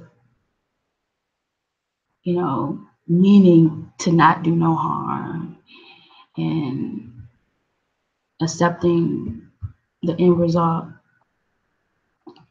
when going against, when being when security and law, with security and law, had to counter it, how they had to counter it for the betterment of the public and the masses. So finding that same spirit or resolve that found the heart of a Whitney Houston in it, that had, that supported her passing, to mirror that same desire for that same love for what the industry stands for, even if it's not being executed by, because of offense, even if there's already been failure, even if that there's a desire to find that same, spirit that found Whitney Houston in it, to find them. So I'm going to do it from that perspective and deliver it that way.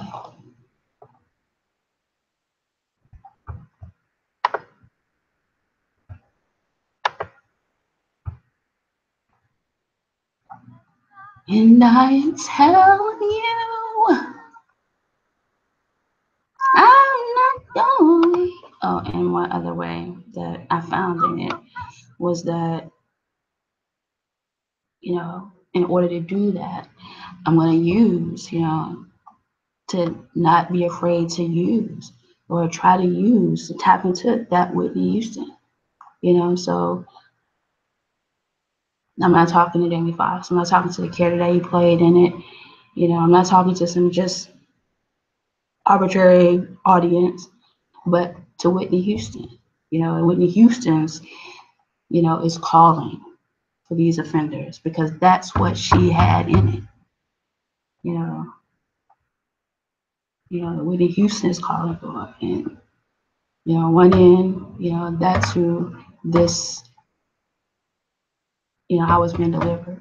But this character, this offender is talking to Whitney Houston's, the spirit of Whitney Houston, but yet still desiring that same spirit that found hers to find them and resolve.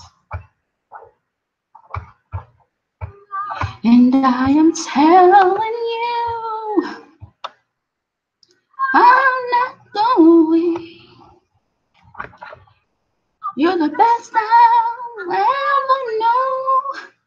There's no way I can ever go. No, there's no way. No way. I'm living without you. I'm not living without you. I don't want to be free. So it's like, even though, Whitney Houston maybe had to get to that point where she had to be honest with herself about who she was in it, and that freed her and that helped her on the path to passing, so it's like these offenders and the wonderful thing about casting in the industry is that typically most of the times than not, if it's an antagonist, it really is an antagonist. This one is unstable. This character is unstable. The one that's cast as it is probably unstable. So that's really the thing about it. And but as an artist, whatever it is, you're supposed to be going through it, not hopping from one to the next like you're sex hopping or sex crave, drug addict, but you actually resolving what was given to you in this particular character. And then you move on. So you're unstable in it, you resolve what's unstable about you in it, and you grow, or you get, or you pass. So, she's saying that she doesn't want to be free, even though she's free, but she really wants to be free. And in one way, she's being sarcastic because she does want to be free. She's saying that she's not, but she really does. But maybe she'll get there by saying that I don't want to be free because, in the general sense. So anyway, I'm telling you, I'm not going. You're the best I'll never know. There's no way I can ever go. No, there's no way. No way. I'm living without you. I'm not living without you. I don't want to be free. I'm staying, and you're gonna love me.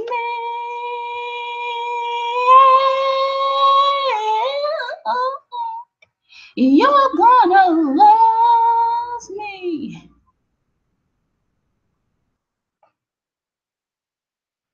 And I am telling you, I'm not going, even though the red tags are showing.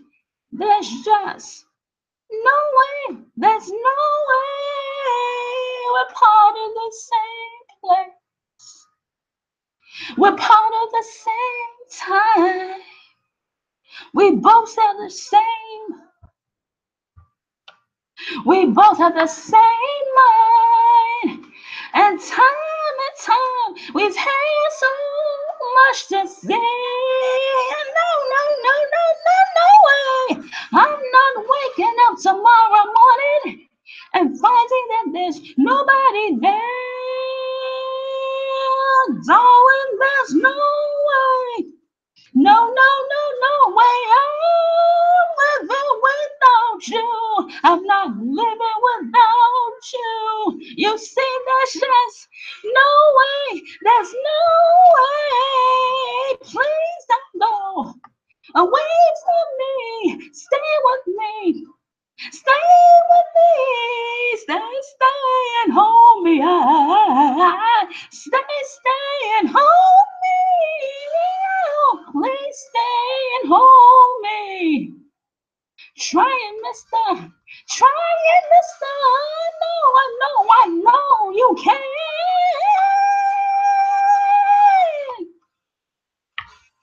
Telling the mountain, yeah, scream and shout. You can say what you want. I'm not walking out. Stop all the rivers, push, strike, and kill. I'm not gonna leave you. There's no way I will.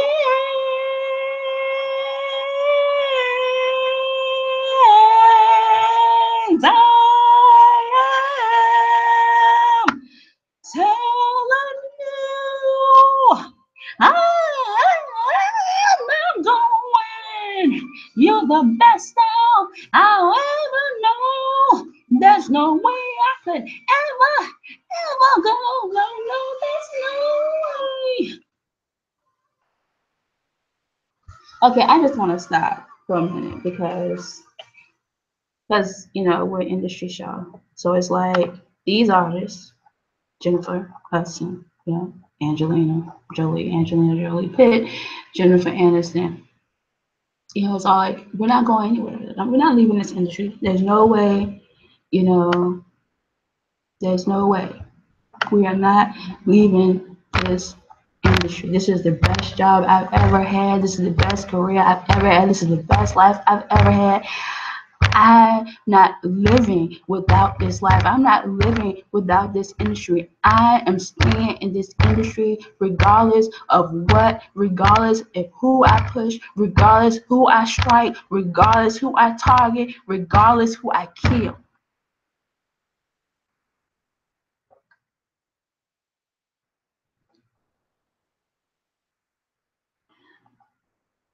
And it's going to take whoever's love for the industry, love for the caretakers of the industry, love for the guides of this industry.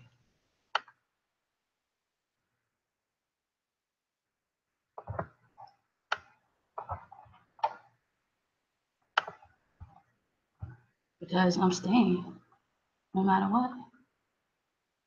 So you're either going to be in it, you know, like Angelina Jolie said, or you just pussy. You're pussy. Or you going to be in it like we in it and have love for it enough to put us out of it. Or you just like us. I'm telling you, I'm not going. You're the best I ever know. There's no way I can ever go. No, no, there's no way. No, no, no, no way. I'm living without you. I'm not living without you. I don't wanna be free. I'm staying, and you're gonna love me.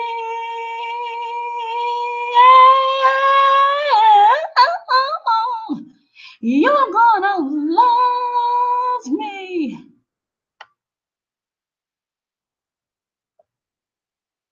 And I am telling you, I'm not not going, even though the rough times are showing. There's just no way, there's no way. We're part of the same place. We're part of the same time. We both share the same kind. We both have the same mind. And time and time, we've had so much to say. No, no, no, no, no, no way. I'm not waking up tomorrow morning and finding that there's nobody there. Darling, there's no way. No, no, no, no way. I'm living without you. I'm not living without you. You see, there's just no way. There's no way. Please don't go away from me. Stay with me. Stay with me. Stay and hold me. Stay and hold me. Please stay and hold me. Trying, mister. Trying. I know you can.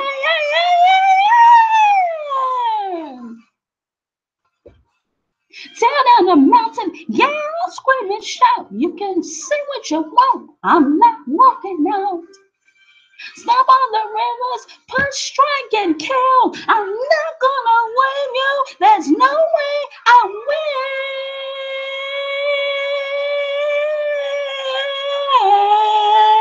I am telling you, I'm not gonna win. You're the best I ever know. There's no way I could ever go. No, there's no way. No way. I'm living without you. I'm not living without you. I'm living without you. I don't wanna be free. I'm staying, and you're gonna love me.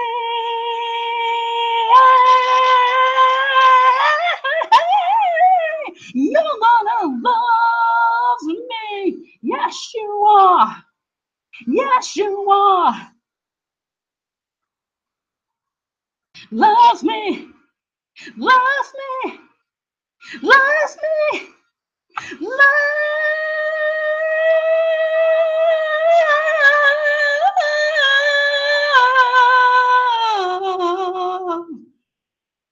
you're gonna love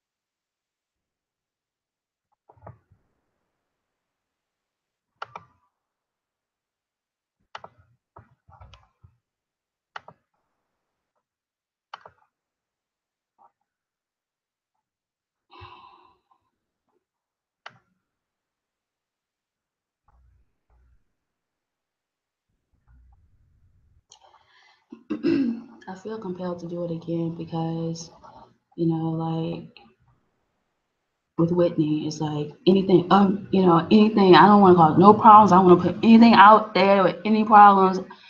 I mean it. I meant it, and that kind of came out doing it in Jennifer Hudson's, like at the end, like the same thing, because I think she got a son.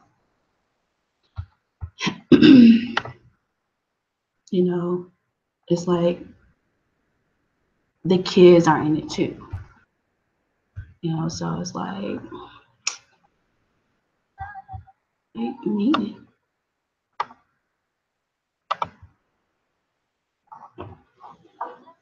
And I am telling you, I'm not going You're the best I ever know. There's no way I can ever go. No, there's no way. No way. I'm living without you. I'm not living without you. I don't wanna be free. I'm staying, and you're gonna love me.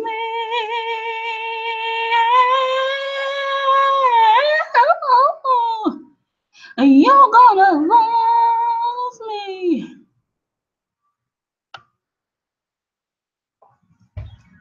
And I am telling you, I'm not going, even though there are times I've shown there's just no way, there's no way we're part of the same place.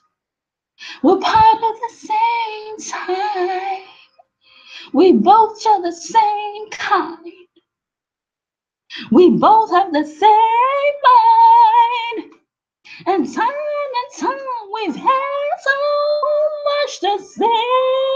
No way. I'm not waking up tomorrow morning and finding that there's nobody there. Darling, there's no way.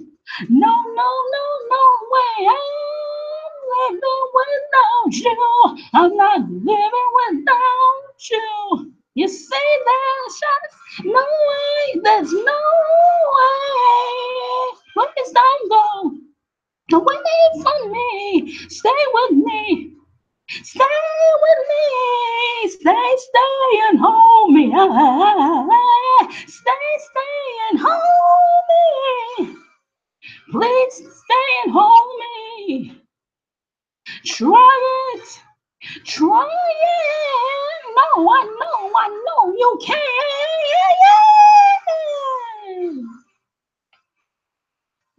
Down on the mountain, yell, scream and shout. You can say what you want. I'm not walking out.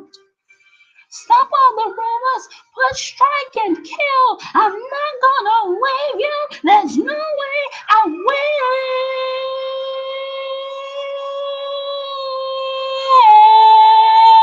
And I am telling you, I'm not going. You're the best I ever know. There's no way I could ever go. No, there's no way. No way. I'm living without you. I'm not living without you. Not living without you. I don't wanna be free. I'm staying. And you're gonna love me.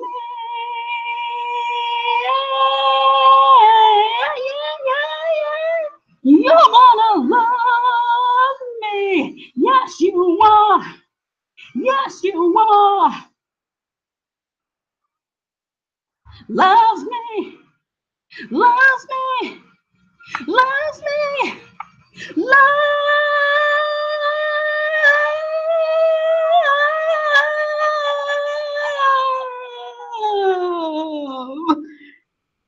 You're gonna love me.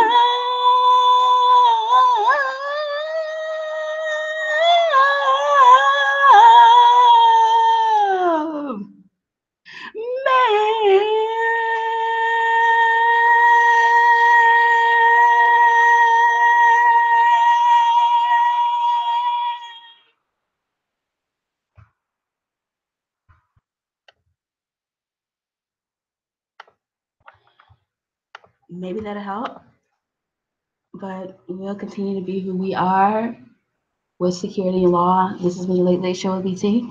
Bye.